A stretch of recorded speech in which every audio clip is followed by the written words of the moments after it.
ಶ್ರೀರಂಗ ಗುರು ಪರಮಾತ್ಮನೇ ನಮಃ. Now we are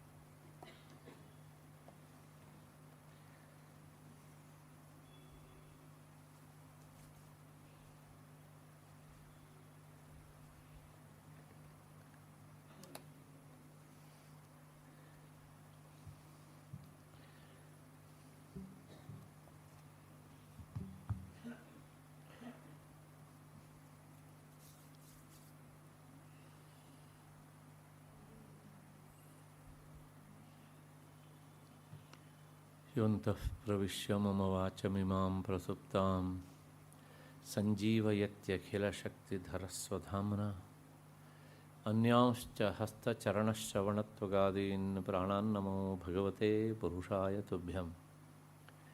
ಯಾ ವರ್ಣಪದವಾಕ್ಯಾರ್ಥಗದ್ಯಪದ್ಯಸ್ವರೂಪಿಣೀ ವಾಚಿ ನರ್ತಯತು ಕ್ಷಿಪ್ರಂ ಮೇಧಾನ್ ದೇವಿ ಸರಸ್ವತೀ. ಶ್ರುತಿಸ್ಮೃತಿಪುರಾಣಾನಾಂ ಆಲಯಂ ಕರುಣಾಲಯಂ ನಮಾಮಿ ಭಗವತ್ಪಾದಂ ಶಂಕರಂ ಲೋಕಶಂಕರಂ. ಸಿಂಧೂರಾರುಣವಿಗ್ರಹಾಂ ತ್ರಿನಯನಾಂ ಮಾಣಿಕ್ಯಮೌಲಿಸ್ಫುರತ್ ತಾರಾನಾಯಕಶೇಖರಾಂ ಸ್ಮಿತಮುಖೀಂ ಆಪೀನವಕ್ಷೋರುಹಾಂ ಪಾಣಿಭ್ಯಾಂ ಅಲಿಪೂರ್ಣರತ್ನಚಷಕಂ ರಕ್ತೋತ್ಪಲಂ ಬಿಭ್ರತೀಂ ಸೌಮ್ಯಾಂ ರತ್ನಘಟಸ್ಥರಕ್ತಚರಣಾಂ ಧ್ಯಾಯೇತ್ ಪರಾಮಂಬಿಕಾಂ. ದೃಶಾದ್ರಾಘೀಯಸ್ಯಾದರದಲಿತನೀಲೋತ್ಪಲರುಚ ದವೀಯಾಂಸಂ ದೀನಂ ಸ್ನಪಯ ಕೃಪಯಾ ಮಾಮಪಿ ಶಿವೆ. ಅನೇನಾಯಂ ಧನ್ಯೋ ಭವತಿ ನಚತೆ ಹಾನಿರ್ಯತಃ ವನೇವಾ ಹರ್ಮೇವಾ ಸಮಕರ ನಿಪಾತೋ ಹಿಮಕರಃ ವನೇವಾ ಹರ್ಮೇವ ಸಮಕರ ನಿಪಾತೋ ಹಿಮಕರಃ. ನನ್ನ ವೇದಾಂತ ಬಂಧುಗಳೇ ಹಾಗೂ ಎಲ್ಲ ಹಿರಿಯರೇ, ನಿನ್ನೆ ದಿವಸ 923ನೇ ನಾಮದವರೆಗೆ ನಾವು ಯಥಾಮತಿ ಚಿಂತನೆಯನ್ನು ಮಾಡಿದ್ದೆವು. ಇವತ್ತು ಅದರ ಮುಂದಿನ ನಾಮ ದರಸ್ಮೇರ ಮುಖಾಂಬುಜ ಅಂತ. ಹಾಗಂದರೆ ಏನು? ನಸುನಗೆಯಿಂದ ಕೂಡಿದ ಮುಖ ಕಮಲಗಳುಳ್ಳವಳು.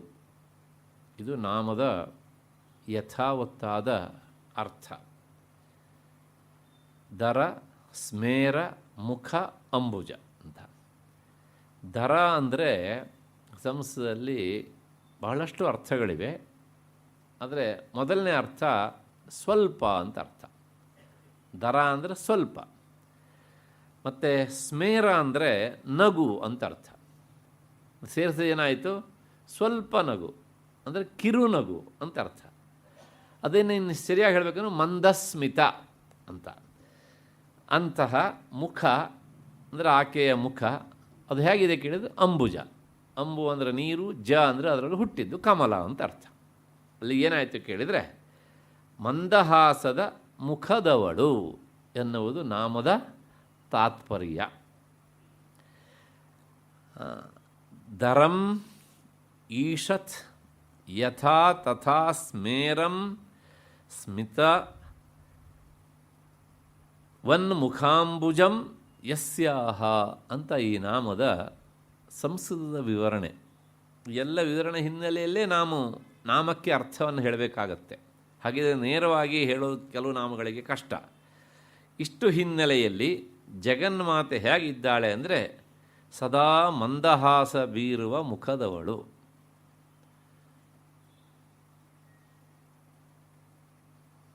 ನಗು ಏನು ಹೇಳುತ್ತೆ ಕೇಳಿದರೆ ಆತ್ಮತೃಪ್ತಿಯನ್ನು ಸೂಚಿಸ್ತದೆ. ಕೋಪಿಸಿಕೊಂಡವನ ಹತ್ರ ನಗು ಅಂತ ಹೇಳಿದರೆ ನಗುತ್ತಾನವನು, ನಗೋಕ್ಕೆ ಆಗೋಲ್ಲ. ಒಳಬಗೆಯ ಸಮಾಧಾನವನ್ನು, ತೃಪ್ತಿಯನ್ನು, ಆನಂದವನ್ನು ಸೂಚಿಸುವ ಬಹಿಕ್ರಿಯೆಯೇ ನಗು. ಅದು ಹೆಚ್ಚಾದ್ರೂ ಬೇರೆ ಬೇರೆ ರೀತಿಯಲ್ಲಿ ಆಗ್ಬೋದು. ಬೇರೆ ಹಾ ಹೂ ಅಂತ ಕೂಗ್ಬೋದು, ಅಂಗಚೇಷ್ಟೆಗಳನ್ನು ಮಾಡ್ಬೋದು. ಒಟ್ಟಾರೆ ಏನು ಹೇಳುತ್ತೆ ಕೇಳಿ, ಇದೆಲ್ಲವೂ ಸಹ ತಾನು ತೃಪ್ತಿಯಿಂದ ಇದ್ದೇನೆ ಅನ್ನೋದನ್ನು ಎಲ್ಲಿ ಶಬ್ದದಿಂದ ನೇರವಾಗಿ ಹೇಳಲಿಕ್ಕೆ ಆಗೋದಿಲ್ಲೋ ಅಲ್ಲಿ ತನ್ನ ಈ ದೇಹದ ಚಲನ ವಲನೆಗಳ ವ್ಯಾಪಾರ ರೂಪವಾದ ಕ್ರಿಯೆಯಿಂದ ಅದನ್ನು ವ್ಯಕ್ತಪಡಿಸ್ತಾನೆ ಮನುಷ್ಯ. ಹಾಗೆ ದೇವಿಯೂ ಸಹ ಅವಳು ಮಂದಸ್ಮಿತಳು ಅಂತ ಹೇಳಿದ್ರಿಂದಲೇ ಅವಳು ಸದಾ ತೃಪ್ತಳು ಅನ್ನೋದು ಸಿದ್ಧವಾಯಿತು. ಇದು ಒಂದರ್ಥ. ಎರಡನೇದು, ನಾನು ದರ ಅನ್ನೋದಕ್ಕೆ ಆವಾಗ ಸ್ವಲ್ಪ ಅಂತೇಳಿದ್ದೆ, ಈಗ ಅದಕ್ಕಿಂತ ದೂರ ಸರೋದು ಬೇರೆ ಅರ್ಥ. ದರ ಅಂದರೆ ಶಂಖ, ಕಾಂಚ್ ಅಂತ ಹೇಳ್ತೇವಲ್ಲ, ಅದು ಅಂತ ಅರ್ಥ. ಅಂದರೆ ಆ ಶಂಖದಂತೆ, ಅದರಂತೆ ಸ್ಮೇರ. ಸ್ಮೇರ ಅಂದರೆ ಪ್ರಕಾಶ ಅಂತ ಅರ್ಥ. ಆವಾಗ ನಗು ಅಂತ ಹೇಳಿದ್ದೆ, ಈಗ ಪ್ರಕಾಶ ಅಂತ ಹೇಳ್ತಾ ಇದ್ದೇನೆ. ಪ್ರಕಾಶಮಾನವಾದ ಮುಖ ಕಮಲದವಳು ಅಂದರೆ ಶಂಖ ಎಷ್ಟು ಶುಭ್ರವೋ ಅಷ್ಟೇ ಶುಭ್ರವಾದ ನಗು ಉಳ್ಳವಳು. ಅಲ್ಲಲ್ರಿ, ನಗುವಿಗೂ ಒಂದು ಶುಭ್ರ, ಅಶುಭ್ರ, ಕಪ್ಪು, ಕೆಂಪು ಅಂತೆಲ್ಲ ಉಂಟಲ್ರಿ ಅಂತಂದರೆ ಹಾಗಲ್ಲ. ನಿಷ್ಕಪಟವಾದ ನಗು ಅನ್ನೋದು ಅದರ ತಾತ್ಪರ್ಯ.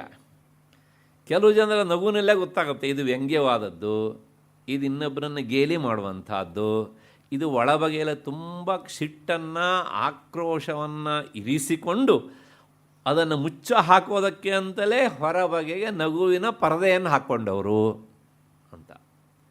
ಯಾವ ಕಾಪಟ್ಯವೂ ಇಲ್ಲದ ಪರಿಶುದ್ಧವಾದ ಶುಭ್ರವಾದ ನಗು ಅಂತ ಹೇಳೋದಕ್ಕೆ ಅವ್ರು ಬಳಸುವ ಶಬ್ದ ನರಸ್ಮೇರ ಮುಖಾಂಬುಜ.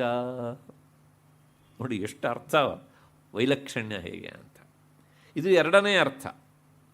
ಅಂದರೆ ಪ್ರಕಾಶಮಾನವಾದ, ಪ್ರಕಾಶ ಅಂದರೆ ಪರಿಶುದ್ಧ ಅಂತ ಅರ್ಥ, ಸ್ವಚ್ಛವಾದ ನಗು. ನಮಗೆ ಮನಸ್ಸಿಗೆ ಬರೋದಿಲ್ಲ ಅಂತ ನಾನು ಹೇಳಿದ್ರೆ ಒಂದು ಉದಾಹರಣೆ ಕೊಡ್ತೇನೆ. ನಾವು ಬೆಳೀತಾ ಬೆಳೀತಾ ಬಂದ ಹಾಗೆ ನಮಗೇನಾಗುತ್ತೆ ಅಂದರೆ ಈ ಲೋಕದ ಜನರನ್ನು ನೋಡಿ, ಸ್ವಭಾವವನ್ನು ನೋಡಿ ನಮಗೆ ಅನಿಸತ್ತೆ ಇದೆಲ್ಲ ಕಲ್ಮಶವಾದದ್ದು ಅಂತ. ಕೆಲವು ಸಲ ನಾವು ಅದಕ್ಕೆ ನಮ್ಮನ್ನು ಒಗ್ಗಿಸಿಕೊಂಡು ಬಿಡ್ತೇವೆ. ನಾವು ಮಾಡ್ತೇವೆ, ಸ್ವಲ್ಪ ಡ್ರಾಮಾ ಕಂಪ್ನಿಯಲ್ಲಿ ಒಂದು ಮೆಂಬರ್ ಆಗ್ತೇವೆ ನಾವು ಅಂತ. ಹಾಗಾಗಿ ನಮ್ಮ ನಗು ಏನಾಗುತ್ತೆ ಕೇಳಿ, ನಮಗೆ ತೀರಾ ಆತ್ಮೀಯರು ಬಂದಾಗ ನಮ್ಮ ನಗುವಿನ ಶೈಲಿಯೇ ಬೇರೆ. ಆಗದೇ ಇದ್ದವ್ರು ಬಂದಾಗ ಎಲ್ಲೋ ಅರ್ಜೆಂಟಾಗಿ ನಾವು ಆಫೀಸಿಗೆ ಹೊಡ್ತಾ ಇರ್ತೇವೆ, ಅಷ್ಟೊತ್ತಿಗೆ ಸರಿಯಾಗಿ ಬಂದುಬಿಡ್ತಾರೆ ಗೆಸ್ಟ್ ಮನೆಗೆ. ಆಗ ನಗ್ತೇವೋ ಇಲ್ವೋ? ನಾವು ನಗ್ತೇವೆ, ಆದರೆ ಆ ನಗುವಿನ ಹಿಂದಿರುವ ಭಾವ ಹೇಗಿರುತ್ತೆ? ಹಾಲಲ್ಲಿ ಅವ್ರು ನೋಡಿ ನಗೋದು, ಒಳಗಡೆ ಬಂದುಬಿಟ್ಟು ಹೋಗಿ ಹೋಗಿ ಇಷ್ಟೊತ್ತಿಗೆ ಬರೋದಾ ಅಲ್ವಾ? ಈ ನಾಮಗಳೆಲ್ಲ ನಮ್ಮ ಹಣೆ ಬರವನ್ನು ತೆರೆದು ತೆರೆದು ತೋರಿಸ್ತವೆ. ಆದರೆ ಅವಳು ಹಾಗಿಲ್ಲಪ್ಪ, ದರಸ್ಮೇರ ಮುಖಾಂಬುಜ, ಪರಿಶುದ್ಧವಾದ ನಗು. ಹಾಗೆ ಇದಕ್ಕೆ ಉದಾಹರಣೆಯಲ್ಲಿ ಇದು ಕಾಪಟ್ಯದ ನಗುವಿಗೆ ನಮ್ಮ ಉದಾಹರಣೆ ಕೊಟ್ಟೆ ನಾನು. ಪರಿಶುದ್ಧವಾದ ನಗು. ತೊಟ್ಟಿಲಲ್ಲಿ 6-8 ತಿಂಗಳದ ಹಸುಳೆ ಮಲಗಿರುತ್ತೆ ಮಗು. ತಂದೆ ತಾಯಿ ಹೋದಾಗ ಹೇಗೆ ನಗುತ್ತೋ ಆ ಮಗುವನ್ನು ಬೈಲಿಕ್ಕೆ ಅಂತ ಹೋದ ವ್ಯಕ್ತಿಯನ್ನು ನೋಡಿಯೂ ಅಷ್ಟೇ ನಗತ್ರಿ ಅದು ಅಲ್ವಾ? ಯಾಕೆ ಅಲ್ಲಿ ಯಾವುದೇ ರೀತಿಯ ಮೋಸ ಇಲ್ಲ, ಕಪಟತನ ಇಲ್ಲ. ಅದು ದರಸ್ಮೇರ ಮುಖಾಂಬುಜ. ಹಾಗೆ ಜಗನ್ಮಾತೆಯ ನಗುವಿನ ಹಿಂದೆ ಯಾವುದೇ ರೀತಿಯ ವಂಚನೆ ಇಲ್ಲ. ಯಾರ ಹತ್ರ ಮಾಡುವ ನಗು? ಭಕ್ತರ ಹತ್ರ ನಗುವ ನಗು. ದುಷ್ಟರ ಹತ್ರ ಆ ನಗು ಉಂಟು ಮತ್ತು ಬೇರೆ. ಆದರೆ ಈ ನಾಮ ಹೇಳುವಂಥದ್ದು ಅವಳು ತನ್ನ ಭಕ್ತರ ಎದುರಿನಲ್ಲಿ ಹೇಗಿರುತ್ತಾರೆ ಕೇಳಿದರೆ ದರಸ್ಮೇರ ಮುಖಾಂಬುಜ. ಇದು ಎರಡನೇ ಅರ್ಥ. ಮತ್ತು ಮೂರನೇದು, ಆಕೆಯ ಮುಖಾಂಬುಜ ಅಂದರೆ ಮುಖ ಎನ್ನುವ ಕಮಲ. ಕಮಲಕ್ಕೆ ಒಂದು ನಾಳ ಇರುತ್ತೆ, ದಂಟು. ಹಾಗೆ ಈ ಮುಖಕ್ಕೆ ನಾಳ ಯಾವುದು ಅಂದರೆ ಈ ಕಂಠ, ಅದೇ ಅದ ದಂಟು ಕಂಠ. ದರವತ್ ಶಂಖವತ್ ಸ್ಮೇರಂ. ಈಗ ಸ್ಮೇರ ಅಂದರೆ ಸುಂದರವಾಗಿರುವ ಅಂತ ಅರ್ಥ. ಅವಳ ಈ ಮುಖ ಕಮಲಕ್ಕೆ ಆಧಾರವಾದ ಈ ಕಂಠ ಹೇಗುಂಟು ಅಂದರೆ ಅದು ಶಂಖದಂತೆ ಸುಂದರವಾದಂತಹದ್ದು. ಅದನ್ನೇ ಕಂಬು ಕಂಠಿ. ಕಂಬು ಅಂದರೆ ಶಂಖ ಅಂತ ಅರ್ಥ. ಕಂಠ ಉಳ್ಳವಳು ಕಂಠಿ. ಹೀಗೆ ಶಂಖದಂತೆ ಶೋಭಾಯಮಾನವಾದದ್ದು ಅವಳ ಕತ್ತು. ಹಾಗಾಗಿ ಅದು ಶಂಖದಂತೆ ಸುಂದರವಾಗಿದೆ. ಆಕೆ ದರಸ್ಮೇರ ಮುಖಾಂಬುಜ. ಆದ್ದರಿಂದ ಇದು ಮೂರನೆಯ ಅರ್ಥ. ಎಲ್ಲದಕ್ಕೂ ವಿರುದ್ಧವಾದ ಇನ್ನೊಂದು ಅರ್ಥವನ್ನು ಹೇಳ್ತಾರೆ. ದರ ಅಂದರೆ ಸಂಸ್ಕೃತದಲ್ಲಿ ಭಯ ಅಂತ ಅರ್ಥ. ದರೇ ಭಯಕಾಲೇ ಅಪಿ, ಅತ್ಯಂತ ಭಯಕಾಲ. ಸ್ಮೇರಮೇವ ಮುಖಾಂಬುಜಂ ಯಸ್ಯಾಸ. ಅಂದರೆ ಪ್ರಪಂಚದಲ್ಲಿ ಅದಕ್ಕಿಂತ ಭಯಾನಕವಾದ ಸ್ಥಿತಿ ಇನ್ನೊಂದಿಲ್ಲ. ಅಂತಹ ಭಯಾನಕವಾದ ಕಾಲ ಯಾವುದು ಕೇಳಿದರೆ ಮಹಾಪ್ರಳಯ ಕಾಲ. ಹಿಂದೆ ನಾನು ಆ ನಾಮವನ್ನು ವರ್ಣನೆ ಮಾಡಿದ್ದೇನೆ. ಯಾರಿರ್ತಾರೆ? ಯಾರೂ ಇರೋದಿಲ್ಲ. ಇಡೀ ಪ್ರಪಂಚವೇ ಕೊಚ್ಚಿ ಚೂರು ಚೂರಾಗಿ ಹೋಗಿಬಿಡುತ್ತೆ. ಶಿವ ಅದನ್ನು ನಾಶ ಮಾಡುವವನು. ಆಗ ಇವಳು ಆ ಕೊಂಬನ್ನು ಟೊಂಕಕ್ಕೆ ಸಿಲುಕಿಸ್ಕೊಂಡ್ಕೊಂಡು, ವರ್ಣನೆ ಮಾಡಿದ್ದೇನೆ, ಝಮ್ ಝಮ್ ಝಮ್ ಝಮ್ ಅಂತೆಲ್ಲ ಆಕೆಯೂ ಸಹ ನರ್ತನ ಮಾಡ್ತಾಳೆ.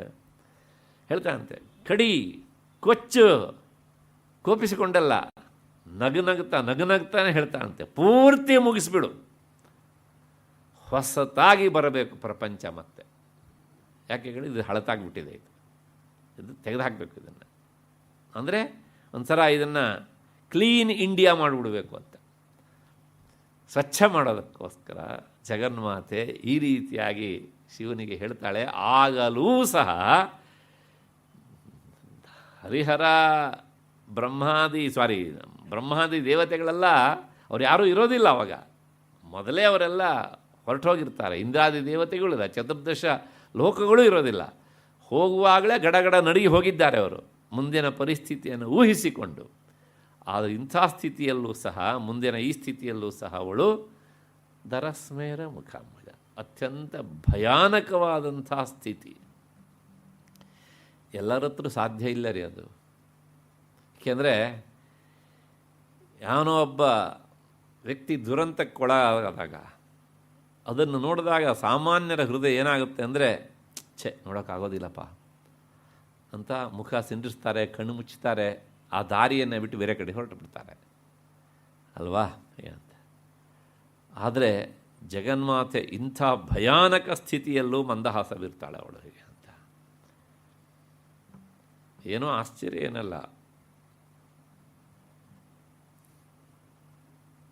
ಇದಕ್ಕೆ ಪೂರಕವಾದ ಒಂದು ಅಂಶವನ್ನು ನಾನು ಹೇಳಬೇಕು. ಕೃಷ್ಣಾವತಾರದ ಕೊನೆಯಲ್ಲಿ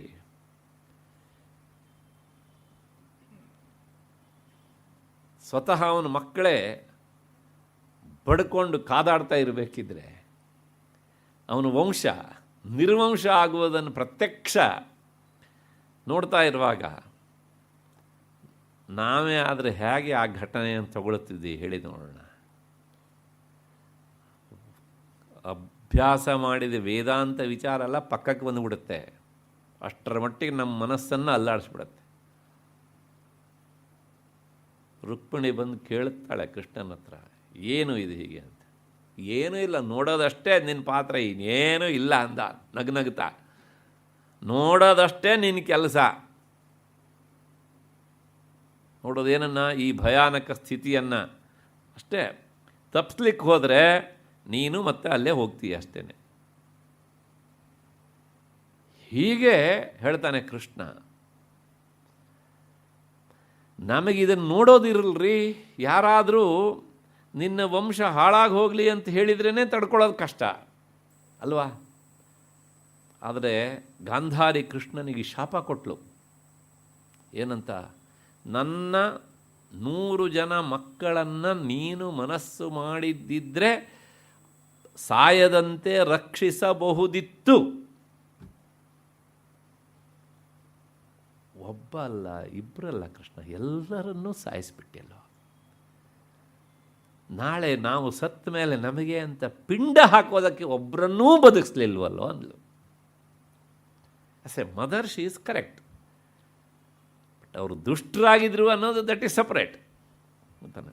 ಆದರೆ ಭಾವನಾತ್ಮಕ ಅವಳು ಹೀಗೆ ಹೇಳಿದಾಗ ಸಾಮಾನ್ಯ ಅದಾದರೆ ಲಚ ಲಚ ಅಂತ ಅಂತಿದ್ದನು. ಅದರ ಕೃಷ್ಣ ಅವನು ಹೇಗಿದ್ದ ಕೇಳಿದರೆ ಮೊದಲಾಗಿದ್ದನು ಹಾಗೇನೇ ಇದ್ದ. ಅವಳು ಅಷ್ಟಕ್ಕೆ ನಿಲ್ಲಲಿಲ್ಲ, ಮುಂದುವರೆದು ಹೇಳ್ತಾಳೆ, ನನ್ನ ವಂಶ ನಿರ್ವಂಶ ಆಗೋದಕ್ಕೆ ಕಾರಣ ಪಾಂಡವರಲ್ಲ, ನೀನು. ಅದಕ್ಕೋಸ್ಕರ ನಾನು ಈಗ ನಿನಗೆ ಶಾಪ ಕೊಡ್ತಾ ಇದ್ದೇನೆ ಅಂತ ಹೇಳಿದ್ರು. ನಾನು ಹೇಗೆ ನನ್ನ ವಂಶ ನಿರ್ವಂಶ ಆದದ್ದನ್ನು ಕಣ್ಣಾರೆ ಕಂಡೆನೋ, ನೀನು ನಿನ್ನ ವಂಶ ನಿರ್ವಂಶ ಆಗೋದನ್ನು ಕಣ್ಣಾರೆ ಕಂಡು ದುಃಖ ಪಡಬೇಕು ನೀನು. ತಗೋ, ಇದು ನನ್ನ ಶಾಪ ಅಂತ ಕೊಟ್ಟಳ. ನಾವೇ ಆದರೆ ಇದನ್ನು ಕೇಳಿದಾಗ ನಮ್ಮ ಅಂತರಂಗ ಏನು ಹೇಳ್ತಿತ್ತು? ಕ್ಷಣಕಾಲ ವಿಚಾರ ಮಾಡಿ. ಬಟ್ ಶಾಪ ತೆಗೆದುಕೊಂಡವನು ಕೃಷ್ಣ. ತಕ್ಷಣ ಮಂದಹಾಸ ಬೀರದಂತೆ ಕೃಷ್ಣ. ಪತಿವ್ರತೆಯ ಮಾತು ಸತ್ಯ ಆಗಲಿ ಅಂತ ಹೇಳಿದಂತೆ ಕೃಷ್ಣ. ಅರೆ ಅರೆ ಅರೆ, ಆ ಒಳಗಡೆಯಿಂದ ಎಂಥ ಒಂದು ಧೈರ್ಯ ಇರಬೇಕಲ್ವ.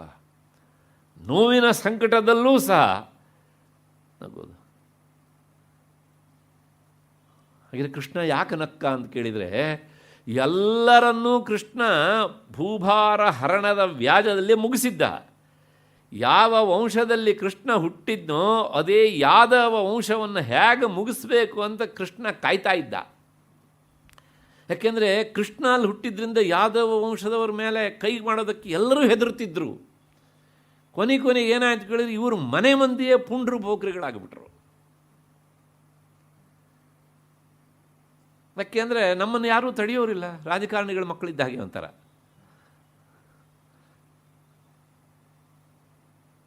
ಕೃಷ್ಣ ಹೇಳ್ತಾನೆ, ಪತಿವ್ರತೆ ಶಾಪ ನನ್ನ ಸಂಕಲ್ಪಕ್ಕೆ ಪೂರಕವಾಗಿ ಇರುತ್ತದೆ ಅಲ್ವ. ಆದರೆ ನಿನ್ನ ಶಾಪವನ್ನು 2 ಭಾಗ. ಮೊದಲನೇದು ಸತ್ಯ, ನೀನು ಹೇಳಿದ್ದು, ನಿನಗೆ ದುಃಖ ಆಗ ನನಗೆ ದುಃಖ ಆಗಬೇಕಂತ ಹೇಳಿದ್ದಿಲ್ಲ, ಆ ಭಾಗ ನನಗಿಲ್ಲ ಅಂದ. ಯಾಕೆಂದರೆ ಆತ್ಮತತ್ವವೇ ಮೈಗೂಡಿ ಬಂದ ಸ್ವರೂಪ ಅಲ್ವ ಹೀಗಂತ.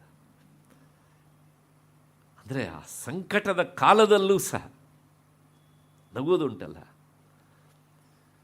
ಅದು ಸಾಧ್ಯ ಇಲ್ಲದ ಕೆಲಸ. ಅಷ್ಟು ಎತ್ತರಕ್ಕೇರಿದವರಿಗೆ ಮಾತ್ರ. ಮುಂದುವರೆದು ಹೇಳ್ತಾನೆ ಅವನು, ನನ್ನ ವಂಶದವರು ಹೇಗೆ ಮುಗಿಸ್ಬೇಕು ಅಂತ ಆಲೋಚನೆ ಮಾಡ್ತಾ ಇದ್ದೆ, ನನಗೆ ಉಪಾಯ ಸಿಕ್ಕಿರಲಿಲ್ಲ.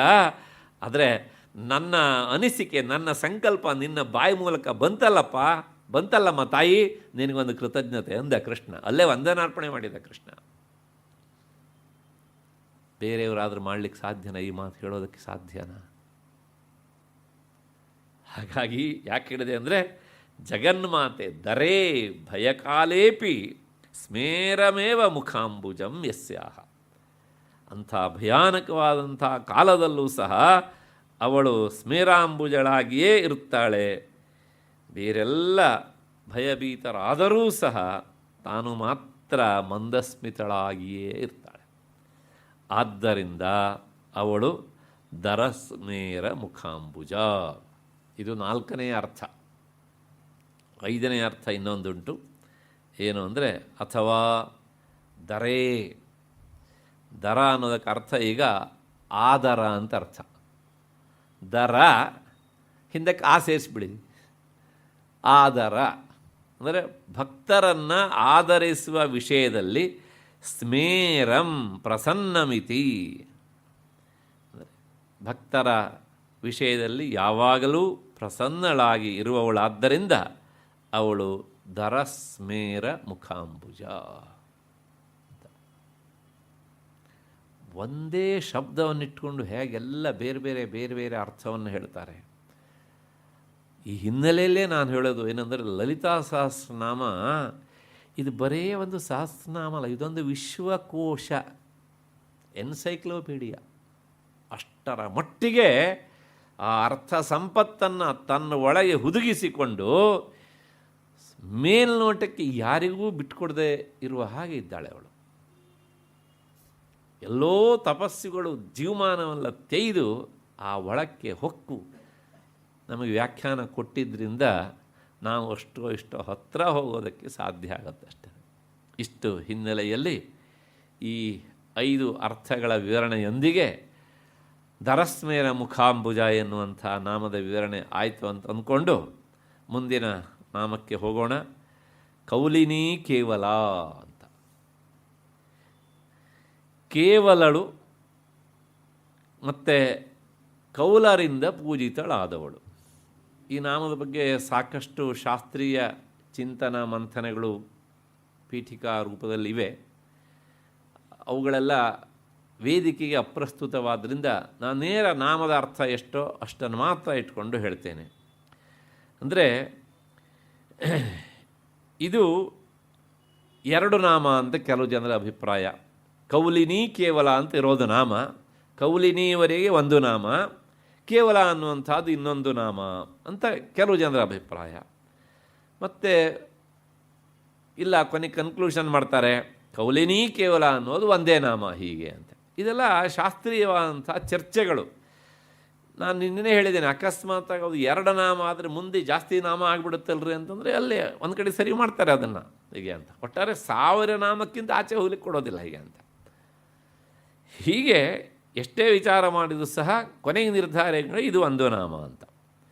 ಹಾಗಾಗಿ ಒಂದು ನಾಮ ಅಂದರೆ ಏನರ್ಥ ಅಂದರೆ ಕೌಲಧರ್ಮದವಳು, ಕೇವಲ ಜ್ಞಾನ ರೂಪದವಳು ಅನ್ನೋದು ಆ ನಾಮದ ಅರ್ಥ.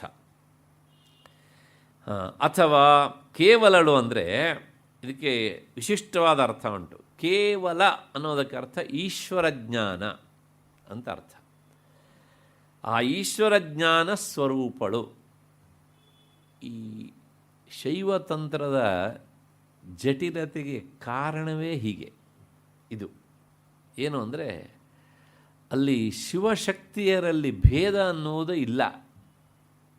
ಶಿವನೇ ಶಕ್ತಿ ಆಗಬಹುದು, ಶಕ್ತಿಯೇ ಶಿವನು ಆಗಬಹುದು. ಅದನ್ನು ನೇರವಾಗಿ ಪ್ರತಿನಿಧಿಸುವಂಥ ಒಂದು ಆಕಾರ ನಮ್ಮ ಎದುರಿನಲ್ಲಿ ಇರುವಂಥದ್ದು ಅರ್ಧನಾರೀಶ್ವರನ ಸ್ವರೂಪ. ಹಾಗಾಗಿ ಅದನ್ನು ಬಿಡಿಸ್ಕೊಂಡು ತಿಳ್ಕೊಳ್ಳೋದೇ ಬಹಳ ಕಷ್ಟ. ಅದಕ್ಕೋಸ್ಕರ ಕಾಳಿದಾಸ ಹೇಳಿಬಿಟ್ಟ, ವಾಗರ್ಥಾವಿವ ಸಂಪೃಕ್ತವು. ಶಬ್ದ ಮತ್ತು ಅರ್ಥ ಹೇಗೆ ಇವೆರಡು ಒಂದನ್ನೊಂದು ಬಿಟ್ಟಿರೋದಿಲ್ವೋ, ಶಿವೆಯರು ಒಬ್ಬರನ್ನೊಬ್ಬರು ಬಿಟ್ಟಿರೋದಿಲ್ಲ. ಹಾಗಾಗಿ ಶಿವನ ಲಕ್ಷಣ ಎಲ್ಲ ಶಿವೆಯಲ್ಲೂ ಉಂಟು, ಶಿವೆಯ ಲಕ್ಷಣ ಶಿವನಲ್ಲೂ ಉಂಟು. ಹಾಗಾಗಿ ಆ ಸಾಮ್ಯತೆಯ ಹಿನ್ನೆಲೆಯಲ್ಲಿ ಅವಳು ಹೇಗಿದ್ದಾಳೆ ಅಂದರೆ ಈಶ್ವರ ಜ್ಞಾನ ಸ್ವರೂಪಳು. ಹಾಗೆ ಅಂತ ಜೈನ ತಂತ್ರದಲ್ಲಿ ಸಾಕಷ್ಟು ಕಡೆಗೆ ಪ್ರಯೋಗ ಕಂಡು ಬರುತ್ತೆ. ನೋಡಿ ಎಲ್ಲಿಂದ ಎಲ್ಲಿಗೆ ಹೋಗ್ತಾ ಇದೆ ಅಂತ. ಆ ವಿಷಯವನ್ನು ಸಮರ್ಥನೆ ಮಾಡೋದಕ್ಕೆ, ಅದಕ್ಕೆ ಉಪೋದ್ಬಲಕವಾದಂತಹ ಉಪಪತ್ತಿಗಳನ್ನು ತಂದು ಕೊಡೋದಕ್ಕೆ ಎಲ್ಲೆಲ್ಲಿ ಸಿಗುತ್ತೋ ಅಲ್ಲಿಂದೆಲ್ಲ ತಂದು ಹಾಕ್ತಾರೆ. ಹೀಗೆ ಇದು 2ನೆಯ ಅರ್ಥ. ಮತ್ತು 3ನೇ ಅರ್ಥ ಕೇವಲಳು ಅಂದರೆ ಸುಖ ಮತ್ತು ದುಃಖ ಈ ಎರಡರಿಂದಲೂ ಸಹ ಮುಕ್ತಳಾದವಳು. ಯಾಕೆ ಹೀಗೆ ಅಂತಂದರೆ ಸುಖ ಮತ್ತು ದುಃಖ ಇವು ಎರಡೂ ಸಹ ಟ್ವಿನ್ಸ್ಗಳು, ಇವು ಅವಳಿವು. ಸುಖವನ್ನು ನಾವು ಬೇಕು ಅಂತ ಬಯಸಿದೇವೋ, ಬಯಸದೇ ಇದ್ರೂ ಸಹ ದುಃಖವನ್ನು ಅನುಭವಿಸಲೇಬೇಕು ಅಲ್ರಿ. ಅದು ಯಾಕ್ರಿ ಅಂತಂದರೆ ನೀವು ಸುಖ ಅನುಭವಿಸಿದ್ದೇ ಅದಕ್ಕೆ ಕಾರಣ. ಯಾಕೆ ಅಂದರೆ ದುಃಖದ ಮೂಲವೇ ಸುಖ. ಇದನ್ನು ಅನುಭವಿಸಿದ್ದೆ ಅಲ್ವೋ, ಅದನ್ನು ಅನುಭವಿಸು. ದುಃಖವನ್ನು ಅನುಭವಿಸಿದೆಯೋ ಕೆಲವು ಕಾಲ, ಸುಖ ಉಂಟು ಅನ್ನೋದು ಸತ್ಯ. ಯಾಕೆ ಅಂದರೆ ಇದು ಒಂದು ನಾಣ್ಯದ 2 ಮುಖ, ಅವು ಒಂದನ್ನೊಂದು ಬಿಟ್ಟಿರೋದಿಲ್ಲ. ಹಾಗಾಗಿ ನೀನು ಸುಖ ಬಂದಾಗ ಅನುಭವಿಸಿ ಹಿಗ್ಗಿ ಆದಮೇಲೆ ದುಃಖ ಬಂದಾಗ ಯಾಕೆ ಕುಗ್ಗುತ್ತೀಯೇ? ನೀನು ದುಃಖವಂತಲ್ಲ ಅಂತ ಹಣೆ ಚೆಚ್ಕೊಂಡು ಮಾಡಿದ್ರೂ ಸಹ ನೀನು ಹಣೆ ಚೆಚ್ಕೊಂಡ ಅಂತ ಅದೇನೂ ನಿನ್ನನ್ನು ಬಿಟ್ಟು ಹೋಗಲ್ಲ. ಈ ಟ್ವಿನ್ಸ್ಗಳು ಇರೋದೇ ಹೀಗೆ. ಈಗ ನೋಡಿ, ರಾತ್ರಿ ಹಗಲು ಇದೆ, ಇವು ಟ್ವಿನ್ಸು. ಹಗಲಲ್ಲಿ ನಾವು ಸಂತೋಷ ಪಡ್ತೇವೆ, ಟೈಮ್ ಪಾಸ್ ಆಗೋದಿಲ್ಲ, ಟಿ ವಿ ನೋಡ್ತೇವೆ, ಕಂಡವ್ರ ಮನೆಗೆ ಹೋಗ್ತೇವೆ, ಎಲ್ಲರನ್ನೂ ಮಾತಾಡಿಸ್ತೇವೆ ಅಲ್ವಾ. ಹೀಗೆ ಒಂದು ಹರಟೆ ಕಟ್ಟೆಯಲ್ಲಿ ಕೆಲವು ಹೊತ್ತು ಕಳೀತೇವೆ. ಪುರುಷತ್ತಿದ್ರೆ ಗೋಖಲೆಗೂ ಬರ್ತೇವೆ, ಕಾಲ ಕಳಿಯುತ್ತೆ. ಆದರೆ ರಾತ್ರಿ ನಿದ್ದೆ ಬರೋದಿಲ್ಲ. ಆಗ ನೀವು ರಾತ್ರಿಗೆ ಶಪಿಸಿದರೆ ಹೇಗಪ್ಪ ಕಳೆಯೋದು ಬೈದರೆ, ಅದೇನಾದ್ರು ನೀವು ಬೈದ್ರಿ ಅಂತ ರಾತ್ರಿಯ ಡ್ಯೂರೇಷನ್ ಕಡಿಮೆ ಆಗುತ್ತೆ ಇಲ್ಲ ತಾನೇ? ಅಲ್ಲ, ಯಾಕೆ ಈಗ ಸಂಕಟ ಪಡ್ತೀಯ ನೀನು? ನನ್ನ ಒಂದು ಮುಖವನ್ನು ಸಂತೋಷವಾಗಿ ಅನುಭವಿಸಿದೆ, ಈ ಮುಖವನ್ನು ಹಾಗೆ ಅನುಭವಿಸು. ಅದು ಬಾಯಿ ಬಿಟ್ಟು ಹೇಳೋದಿಲ್ಲ, ಇಂಡೈರೆಕ್ಟಾಗಿ ಹೇಳುತ್ತೆ. ಈ ಟಿನ್ಸ್ಗಳೆಲ್ಲ ಹಾಗೇನೆ. ಚಳಿಗಾಲ ಬಂದಾಗ ಬೈತೇವೆ ನಾವು, ಏನು ಚಳಿ ಅಂತ ಅಲ್ವಾ. ಸ್ವಲ್ಪ ಬರುತ್ತೆ ಸೆಕೆಗಾಲ ಅಂತ. ಪ್ರಾರಂಭದಲ್ಲಿ ಎಂಜಾಯ್ ಮಾಡಿದ್ವಿ, ಹಿತವಾಗಿದೆ ಅಂತ. ಸರಿ, ಈಗೇನೋ ಪರವಾಗಿಲ್ಲ, ಮಳೆ ಬಿದ್ದಿದೆ. ಅದೇ ಮೇ ತಿಂಗಳ ಕೊನೆಯಲ್ಲಿ ಹೀಗಿಲ್ಲದೆ ಇದ್ದರೆ ಆಗಲೂ ನಾವು ಬೈತೇವೆ ಅಲ್ವಾ. ಹಾಗಾಗಿ ಈ ಸುಖ ದುಃಖಗಳು ಅವು ಅವಳಿಗಳು. ಅವಳಿಯಲ್ಲಿ ಒಂದನ್ನು ಅನುಭವಿಸಿದ್ದರಿಂದಲೇ ಇನ್ನೊಂದನ್ನು ನಾವು ಅನುಭವಿಸಬೇಕು ಎನ್ನುವಂಥದ್ದು ಶತಸಿದ್ಧ. ಅದಕ್ಕೋಸ್ಕರ ಭಗವಂತ ಹೇಳ್ತಾನೆ ಗೀತೆಯಲ್ಲಿ, ಸುಖ ದುಃಖೇ ಸಮೇ ಕೃತ್ವ ಲಾಭೌ ಜಯೌ. ಲಾಭ ಮತ್ತು ಅಲಾಭ ಎರಡೂ ಅಷ್ಟೆ. ಹಾಗಾಗಿ ಈ ಟ್ವಿನ್ಸ್ಗಳು ಬಂದಾಗ ನಾವು ಸಮಸ್ಥಿತಿಯಲ್ಲಿ ಇರೋದನ್ನು ಅಭ್ಯಾಸ ಮಾಡಿಕೊಳ್ಳಬೇಕು. ಅದಕ್ಕೋಸ್ಕರ ಜಗನ್ಮಾತೆ ಹೇಗಿರ್ತಾಳೆ ಅಂತಂದರೆ, ಇದು ನಮಗೆ ಪಾಠ. ಅವಳು ಯಾವಾಗಲೂ ಸಹ ಸುಖ ದುಃಖಗಳಿಂದ ಮುಕ್ತಳು. ಸುಖವೂ ಇಲ್ಲ, ಆದ್ದರಿಂದ ದುಃಖವೂ ಇಲ್ಲ. ದುಃಖ ಇಲ್ಲ, ಆದ್ದರಿಂದಲೇ ಸುಖವೂ ಸಹ ಇಲ್ಲ. ಈ ದುಃಖ ಮತ್ತು ಸುಖ ಎರಡೂ ಇಲ್ಲದಂಥ ಸ್ಥಿತಿ ಹೇಗಿರುತ್ತೆ ಅಂತ ಕೇಳಿದರೆ, ಜ್ಞಾನಿಗಳು ಅದನ್ನು ಅನುಭವಿಸ್ತಾರೆ ಅಷ್ಟೇ. ಅಂತಹ ಸ್ಥಿತಿಯಲ್ಲಿ ಇರುವವಳಾದ್ದರಿಂದ ಅವಳು ಕೇವಲಳು ಅನ್ನೋದು ಇದರ ಅರ್ಥ. ಇದು ಮೂರನೇ ಅರ್ಥ. ಮತ್ತು ನಾಲ್ಕನೇ ಅರ್ಥ, ಕೇವಲಳು ಅಂದರೆ ಸಕಲ ಧರ್ಮಗಳಿಂದಲೂ ಸಹ ಮುಕ್ತಳಾದವಳು. ಅಂದರೆ ಅವಳು ನಿರ್ಧರ್ಮಕಳು, ಯಾವುದೇ ಧರ್ಮ ಇಲ್ಲ ಅವಳಲ್ಲಿ, ಕೇವಲ ಧರ್ಮಿ ಮಾತ್ರ. ಇದು ಒಂದು ರೀತಿಯ ಶಾಸ್ತ್ರೀಯ ಶಬ್ದ. ಈಗ ಒಬ್ಬ ವ್ಯಕ್ತಿ ಇದ್ದಾನೆ, ಅವನ ದುಷ್ಟ, ಅವನಲ್ಲಿರುವ ದುಷ್ಟತ್ವವೇ ಧರ್ಮ. ಅಂಥದ್ದು ಇಲ್ಲದೇ ಇರುವುದೇ ನಿರ್ಧರ್ಮಕ ಸ್ಥಿತಿ. ಹೀ ಈಸ್ ಮೈ ಎನಿಮಿ, ಏಕೆಂದರೆ ಎನಿಮಿಟಿ ಈಸ್ ದೇರ್ ಹೇಳ್ತೇವಲ್ವಾ, ಅದು ಇಲ್ಲ ಅವಳಿಗೆ. ಹಾಗಾಗಿ ನಿರ್ಧರ್ಮಕ ಸ್ವರೂಪಳಾದ್ದರಿಂದ ಅವಳು ಕೇವಲಳು ಅಂತ. ಇದನ್ನು ಶಿವಸೂತ್ರ ಹೇಳುತ್ತೆ. ಏನು ಅಂದರೆ, ತದ್ವಿಮುಕ್ತಸ್ತು ಕೇವಲಿ. ಆ ಧರ್ಮದಿಂದ, ಅಬ್ಸ್ಟ್ರಾಕ್ಟ್ ಅನ್ನೋನಂತ ನಾವು ಏನು ಹೇಳ್ತೇವಲ್ಲ ಇಂಗ್ಲೀಷಲ್ಲಿ, ತನ ಅಂತ, ಅದು ಇಲ್ಲದೇ ಇರೋದಾದ್ದರಿಂದ ಅವಳು ತದ್ವಿಮುಕ್ತಸ್ತು ಕೇವಲಿ. ಆ ಧರ್ಮರಹಿತಳಾದ್ದರಿಂದಲೇ ಅವಳ ಇನ್ನೊಂದು ಹೆಸರು ಕೇವಲ ಅಥವಾ ಕೇವಲಿ ಅಂತ ಹೆಸರು. ಇದು ನಾಲ್ಕನೆಯ ಅರ್ಥ. ಮತ್ತು ಕೌಲಿನಿ ಕೇವಲ ಎನ್ನುವುದು ವ್ಯತ್ಯಸ್ತವಾಗಿ ಹೇಳಿದಾಗ ಕೇವಲ ಕೌಲಿನಿ ಅಂತ ಆಗ್ಬಿಡುತ್ತೆ. ಕೌಲಿನಿ ಕೇವಲ, ಅದನ್ನು ರಿವರ್ಸ ಮಾಡಿಬಿಡಿ, ಕೇವಲ ಕೌಲಿನಿ ಅಂತ. ಆಗ ಏನಾಗುತ್ತೆ ಅಂದರೆ, ಅವಳು ಕೇವಲ ಕೌಲ ಧರ್ಮವತಿ. ಕೌಲ ಧರ್ಮವತಿ ಅಂದರೆ ಕೌಲ ಮತದಕ್ಕೆ ಸಂಬಂಧಪಟ್ಟ ಧರ್ಮ ಉಳ್ಳವಳು. ಕೌಲಮತದಂತೆ ಆರಾಧ್ಯಳು ಉಪಾಸ್ಯಳು ಆಗುವವಳು ಎನ್ನುವಂತಹದ್ದು ಅದರ ಅರ್ಥ ಆಗುತ್ತೆ. ಇಷ್ಟು ಹಿನ್ನೆಲೆಯಲ್ಲಿ ಈ ನಾಮಕ್ಕೆ 5 ಅರ್ಥವನ್ನು ಸೌಭಾಗ್ಯ ಭಾಸ್ಕರ ವ್ಯಾಖ್ಯಾನ ತಿಳಿಸಿದೆ ನಮಗೆ. ಅದನ್ನು ನಿಮ್ಮ ಮುಂದೆ ಇರಿಸಿದ್ದೇನೆ. ಮತ್ತು ಚಂದ್ರಿಕಾ ವ್ಯಾಖ್ಯಾನಕಾರರು ಈ ನಾಮದಲ್ಲಿ ಬಂದಂಥ ಕೌಲಿನಿ ಮತ್ತು ಕೇವಲ ಅಂತ ನಾಮಗಳನ್ನು ಇಟ್ಕೊಂಡು 2 ಅರ್ಥಗಳನ್ನು ಬೇರೆ ಬೇರೆಯಾಗಿ ಹೇಳ್ತಾರೆ. ಅವ್ರ ದೃಷ್ಟಿಯಲ್ಲಿ ಇದು 2 ನಾಮಗಳೇ 2 ಇದು. ಒಂದು ನಾಮ ಕೌಲಿನಿ, ಇನ್ನೊಂದು ನಾಮ ಕೇವಲ ಅಂತ. ಇವ್ರ ವ್ಯಾಖ್ಯಾನದ ಪ್ರಕಾರ ಏನು ಅರ್ಥ ಅಂತ ನೋಡೋಣ. ಕೌಲಿನಿ ಮೊದಲನೇದು.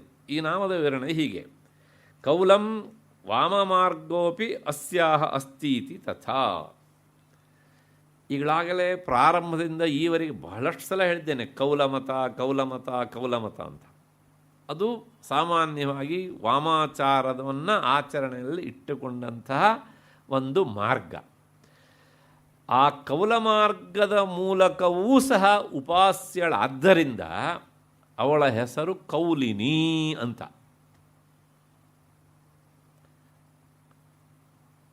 ನೀವು ಇದನ್ನಿಟ್ಟುಕೊಂಡು ಮತ್ತೆ ಅಡ್ಡ ಪ್ರಶ್ನೆ ಮಾಡುವಂಗಿಲ್ಲ. ಯಾಕೆ ನಾನು ಅದಕ್ಕೆಲ್ಲ ಉತ್ತರ ಹೇಳಿದ್ದೇನೆ ಮೊದಲೇನೆ. ಅಲ್ರಿ, ಜಗನ್ಮಾತೆಯನ್ನು ನಾವು ಕೆಟ್ಟ ದಾರಿಯ ಮೂಲಕ ಪೂಜೆ ಮಾಡಿದರೆ ಅವಳು ಮಾಡಿಸಿಕೊಂಡವಳು ಕೆಟ್ಟವಳಲ್ವಾ ಅಂತ ಒಂದು ಸಂಶಯ ಬರ್ತದೆ. ಈಗ ಒಬ್ಬ ದುಷ್ಟರ ಕೂಟ ಒಬ್ಬ ಸಜ್ಜನ ಕರೆದು ಹಾರ ತುರಾಯಿ ಹಾಕಿದರೆ ಜನ ಏನಂತ ಊಹೆ ಮಾಡ್ತಾರೆ?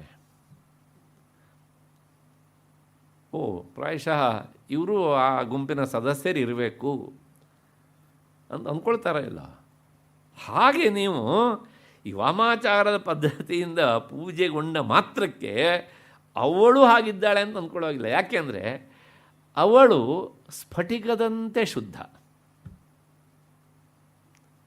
ಸ್ಫಟಿಕ ಏನು ಮಾಡುತ್ತೆ ಅಂದರೆ, ನೀವು ಅದರ ಪಕ್ಕದಲ್ಲಿ ಯಾವ ಬಣ್ಣದ ವಸ್ತುವನ್ನು ಇಡ್ತೀರೋ ಆ ಬಣ್ಣವನ್ನು ತೋರಿಸುತ್ತೆ ಅದು, ಅಲ್ವಾ? ಅಂದು ಮಾತ್ರಕ್ಕೆ ಆ ಬಣ್ಣವನ್ನು ತಾನು ಅಂಟಿಸಿಕೊಳ್ಳೋದಿಲ್ಲ. ಅದರ ಪಕ್ಕದಲ್ಲಿ ಒಂದು ನೀಲಿ ಬಣ್ಣದ ವಸ್ತುವನ್ನು ಇಟ್ಟರೆ ಎದುರುಗಡೆಯಿಂದ ನೋಡಿದರೆ ಅದು ನೀಲಿ ಬಣ್ಣ ಆಗಿ ಕಾಣುತ್ತೆ ಅಷ್ಟೊತ್ತು. ಅದನ್ನು ತೆಗೆದುಬಿಡಿ, ಶುದ್ಧವಾದಂಥ ಒಂದು ಅರುಣವರ್ಣದ ಪುಷ್ಪವನ್ನು ಇಡಿ ಹಿಂದ್ಗಡೆಗೆ, ಈ ಕಡೆಯಿಂದ ನೋಡಿ ಅದು ಹಾಗೆ ಕಾಣಿಸುತ್ತೆ. ಯಾವುದು ಶುದ್ಧವಾಗಿರುತ್ತೋ ಅದು ಯಾವುದನ್ನು ಅಂಟಿಸ್ಕೊಳ್ಳೋದಿಲ್ಲ. ಹಾಗಾಗಿ ನೀವು ವಾಮಾಚಾರದ ಮೂಲಕ ಆಕೆಯನ್ನು ಪೂಜಿಸಿದ ಮಾತ್ರಕ್ಕೆ ಅವಳು ಕೆಟ್ಟವಳಾಗೋದಿಲ್ಲ. ಹಾಗಿದ್ರೆ ಅವರಿಗೆ ಅದೇ ಫಲ ಕೊಡ್ತಾಳೆ ಅವಳು. ಯಾಕೆಂದರೆ ಅವ್ರ ಉದ್ದೇಶ ಹಾಗಿತ್ತು. ಯಾಕೆಂದರೆ ಪೂಜೆ ಮಾಡಿದವರ ಉದ್ದೇಶಕ್ಕೆ ತಕ್ಕ ಹಾಗೆ ಫಲ, ದಕ್ಷಿಣೆಗೆ ತಕ್ಕ ಪ್ರದಕ್ಷಿಣೆ ಅಲ್ವಾ? ಹಾಗೆ ನೀವು ಸಾತ್ವಿಕವಾಗಿ ಮಾಡಿದರೆ ಅದೇ ಫಲ. ಹಾಗಿದ್ರೆ ನೀನು ಯಾವುದು ನಿಜವಾಗಿ ನಿನ್ನ ನೆಲೆ ಯಾವುದು ಕೇಳಿದರೆ ಅದನ್ನು ನೀವು ಕೇಳಬೇಡಿ.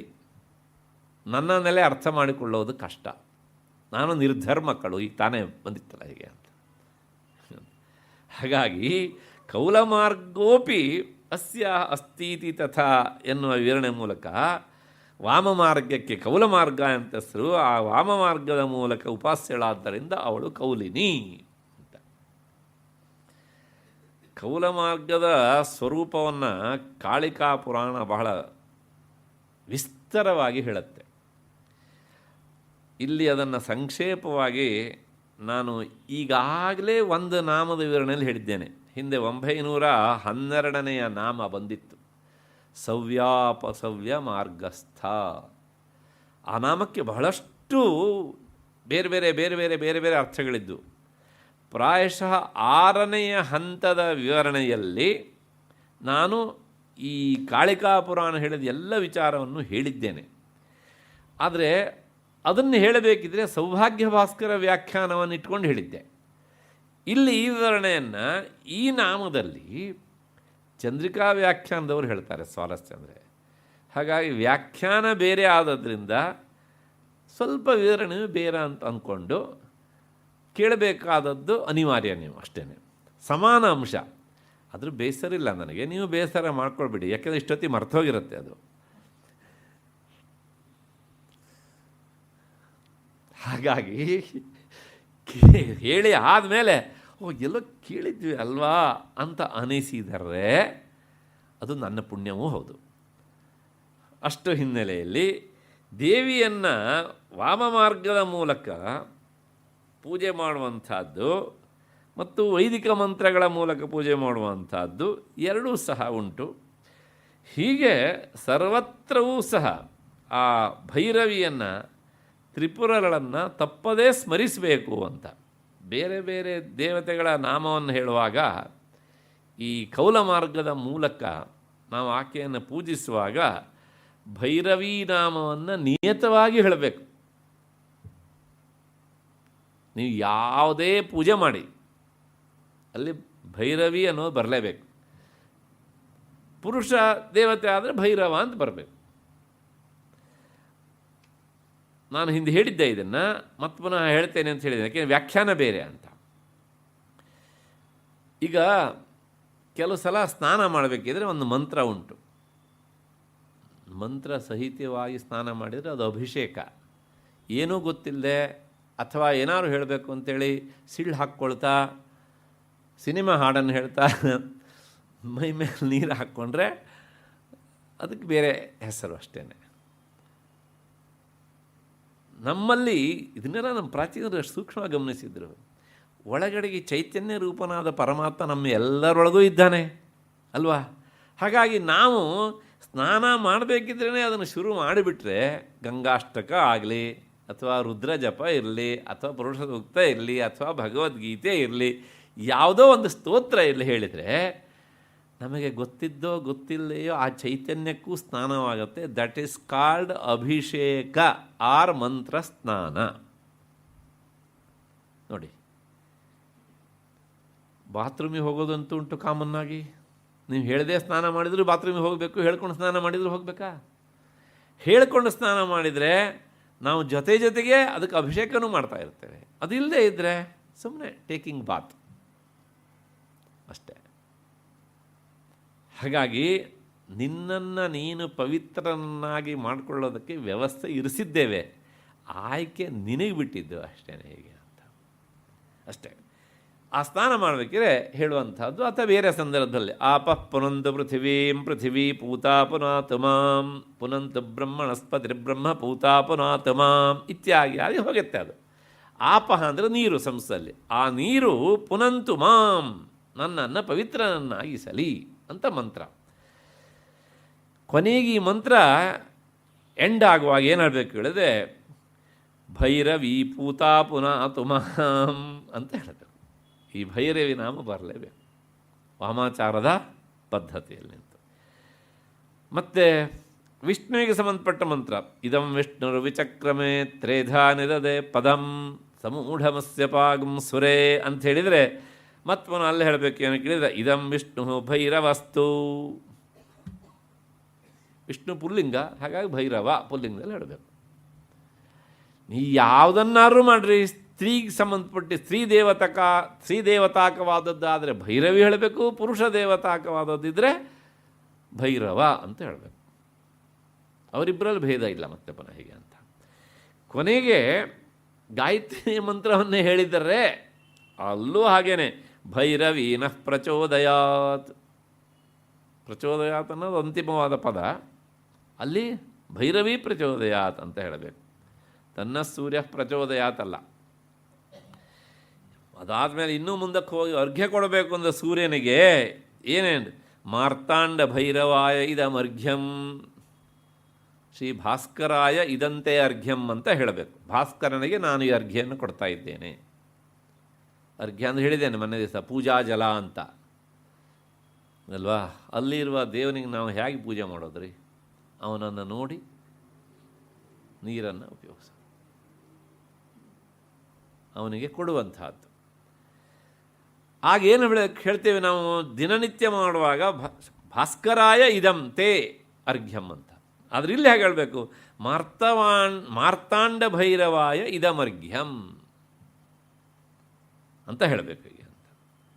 ಕೊನೆಗೆ ತರ್ಪಣ ಮಾಡಬೇಕಿದ್ರೆ, ಪಿತೃಗಳಿಗೆ ತರ್ಪಣ ಕೊಡಬೇಕಿದ್ರೆ ತೃಪ್ಯತಾಂ ಬ್ರಹ್ಮ ಭೈರವಂ, ಅಲ್ಲೂ ಮತ್ತು ಅವ್ರನ್ನ ಹೆಸರೇ ಹೇಳಬೇಕೀಗ ಅಂತ. ಪಿತೃದೇವತೆಗಳಿಗೆ ಆವಾಹನ ಮಾಡಿ ಕೊನೆಗೆ ಸಮರ್ಪಣೆ ಮಾಡಬೇಕಿದ್ರೆ ಪಿತೃಭೈರವ ಅಂತಲೇ ಮತ್ತೆ ಹೇಳಬೇಕು. ಮತ್ತು ಪುನಃ ತಾಯಿಯನ್ನು ಕುರಿತು ಹೇಳುವಾಗ ಭೈರವಿ ಮಾತಃ ತೃಪ್ಯತಾಂ, ಎಲ್ಲ ಅವಳ ಹೆಸರಲ್ಲೇ ಮುಕ್ತಾಯ ಆಗಬೇಕು ಹೀಗೆ ಅಂತ.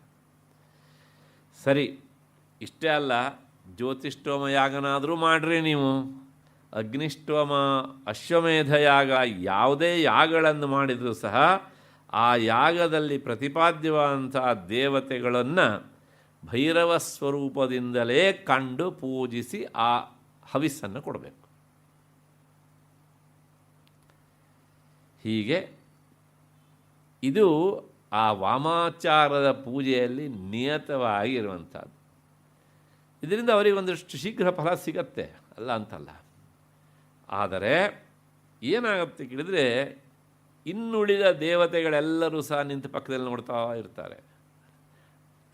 ನಮಗೆ ಬರಬೇಕಾದ ಎಲ್ಲವನ್ನು ಸಹ ಈತ ಎಲ್ಲ ಇವರಿಗೇ ಕೊಡ್ತಾ ಇದ್ದಾನೆ ಅಂತ ಅಂದ್ಕೊಂಡು ಅವರು ಋಣಶೋಧನೆ, ಅವರಿಗೆ ಕೊಡಬೇಕಂತ ಋಣವನ್ನು ಹಾಗೇ ಇರಿಸಿ ಬಿಡ್ತಾರೆ. ಅಂದರೆ ಪೆಂಡಿಂಗ್. ಹಾಗಾಗಿ ಯಾರು ಈ ರೀತಿಯಾಗಿ ವಾಮಾಚಾರದ ಮೂಲಕ ಭೈರವಿಯರನ್ನು ಮಾತ್ರ ನೆನಪಿಸಿಕೊಂಡು ಆಹುತಿಯನ್ನು ಕೊಡೋದಾಗಲಿ ಪೂಜೆ ಮಾಡೋದಾಗಲಿ ಮಾಡ್ತಾರೋ, ಬೇರೆ ದೇವತೆಗಳ ಋಣಶೋಧನೆ ಆಗದೇ ಇರುವುದರಿಂದ ಅವರಿಗೆ ಸುತರಾಮ್ ಈ ಜನ್ಮದಲ್ಲಂತೂ ಮೋಕ್ಷ ಇಲ್ಲ, ಮುಂದಿನ ಜನ್ಮಕ್ಕೂ ಇಲ್ಲ. ಯಾಕೆ ಹೇಳಿದರೆ ಅವರಿಗೆಲ್ಲ ಕೊಡಬೇಕಾದ ಪೆಂಡಿಂಗ್ ಇದೆ. ಬೇರೆ ಬಿಟ್ಬಿಡಿ, ಸ್ವತಃ ನಿಮ್ಮ ಪಿತೃಗಳಿಗೆ ನೀವು ಶ್ರಾದ್ದ ಮಾಡಿದರೆ ತರ್ಪಣ ಕೊಟ್ಟರು ಸಹ ಅವರಿಗೆ ಹೋಗಲ್ಲ, ಹೋಗೋದು ಯಾರಿಗೆ? ಇವರಿಗೆ. ಅವರು ಕಾಯ್ತಾ ಇರ್ತಾರೆ. ಮಹಾಲಯ ಅಮಾವಾಸ್ಯೆಯಲ್ಲಿ ಮಾಡ್ತೇವಲ್ಲ ತರ್ಪಣಾದಿಗಳನ್ನ, ಶ್ರಾದ್ದ. ಯಾಕೆ ಕೇಳಿದರೆ ಅವರಲ್ಲಿಂದ ಮುಂದೆ ವೃಶ್ಚಿಕ ಮಾಸದವರೆಗೂ ಸಹ ಕಾಯ್ತಾರಂತೆ, ನನ್ನ ವಂಶದವರು ಯಾರು ನನ್ನ ತರ್ಪಣ ಕೊಡ್ತಾರಾ, ಶ್ರಾದ್ದ ಮಾಡ್ತಾರಾ, ಪಿಂಡ ಹಾಕ್ತಾರಾ ಅಂತ ಕಾದು ಅಲ್ಲಿಗೆ ಕೊಟ್ಟರೆ ಸಂತೋಷದಿಂದ ಹರಸಿ ಹೋಗ್ತಾರೆ. ಒಳ್ಳೆಯದಾಗಲ್ಲಪ್ಪ ಅಂತ ಪಿತೃದೇವತೆಗಳ ಆಶೀರ್ವಾದ. ಇಲ್ಲದೇ ಇದ್ದರೆ ಶಾಪಂ ದತ್ವಾ ಯಾಸ್ಯಂತಿ, ಶಾಪ ಕೊಟ್ಟು ಹೋಗ್ತಾರೆ ಹೀಗೆ ಅಂತ. ನೀವು ಎಲ್ಲವನ್ನೂ ಈ ಭೈರವ ಹೆಸರಿನಲ್ಲೇ ಕೊಟ್ಟರೆ ಬೇರೆ ದೇವತೆಗಳು ಬಿಡಿ, ಸ್ವತಃ ನಿಮಗೆ ಜನ್ಮ ಕೊಟ್ಟಂಥ ವಂಶದ ಹಿರಿಯರು ಪಿತೃದೇವತೆಗಳಾಗಿ ಯಾರಿದ್ದಾರೆ ಇವತ್ತು, ಅವರ ಅನುಗ್ರಹವೂ ಇಲ್ಲ. ಹಾಗಾಗಿ ಅವರಿಂದ ಆಗುವಂಥ ಅನುಗ್ರಹ ಅದು ಪೆಂಡಿಂಗ್ ಆಗಿಬಿಡುತ್ತೆ. ಅದೇ ಋಣಶೋಧನೆ ಆಗುವುದಿಲ್ಲ. ಇಷ್ಟು ಹಿನ್ನೆಲೆಯಲ್ಲಿ ಬೇರೆ ದೇವತೆಗಳಿಗೆ ಸಲ್ಲಬೇಕಾದ ಎಲ್ಲವೂ ಸಹ ಈ ತ್ರಿಪುರ ಭೈರವಿಗೆ ಸಲ್ಲುವಂತಾಗ್ತದೆ. ಹಾಗಾಗಿ ಪೂಜಕನಾದವನ ಋಣಶೋಧನೆ ಆಗದೇ ಇರುವುದರಿಂದ ಅವನಿಗೆ ಮೋಕ್ಷ ಮಾರ್ಗ ದೂರವಾಗಿ ಬಿಡುತ್ತದೆ. ಅದಕ್ಕೋಸ್ಕರಲೇ ಇದ್ರ ಬಗ್ಗೆ ಒಂದು ಮಾತು ಹೇಳ್ತಾರೆ, ಚಿರೇಣ ಲಭತೆ ಮೋಕ್ಷಂ ವಾಮೇನ ತ್ರೈಪುರೋ ನರಃ.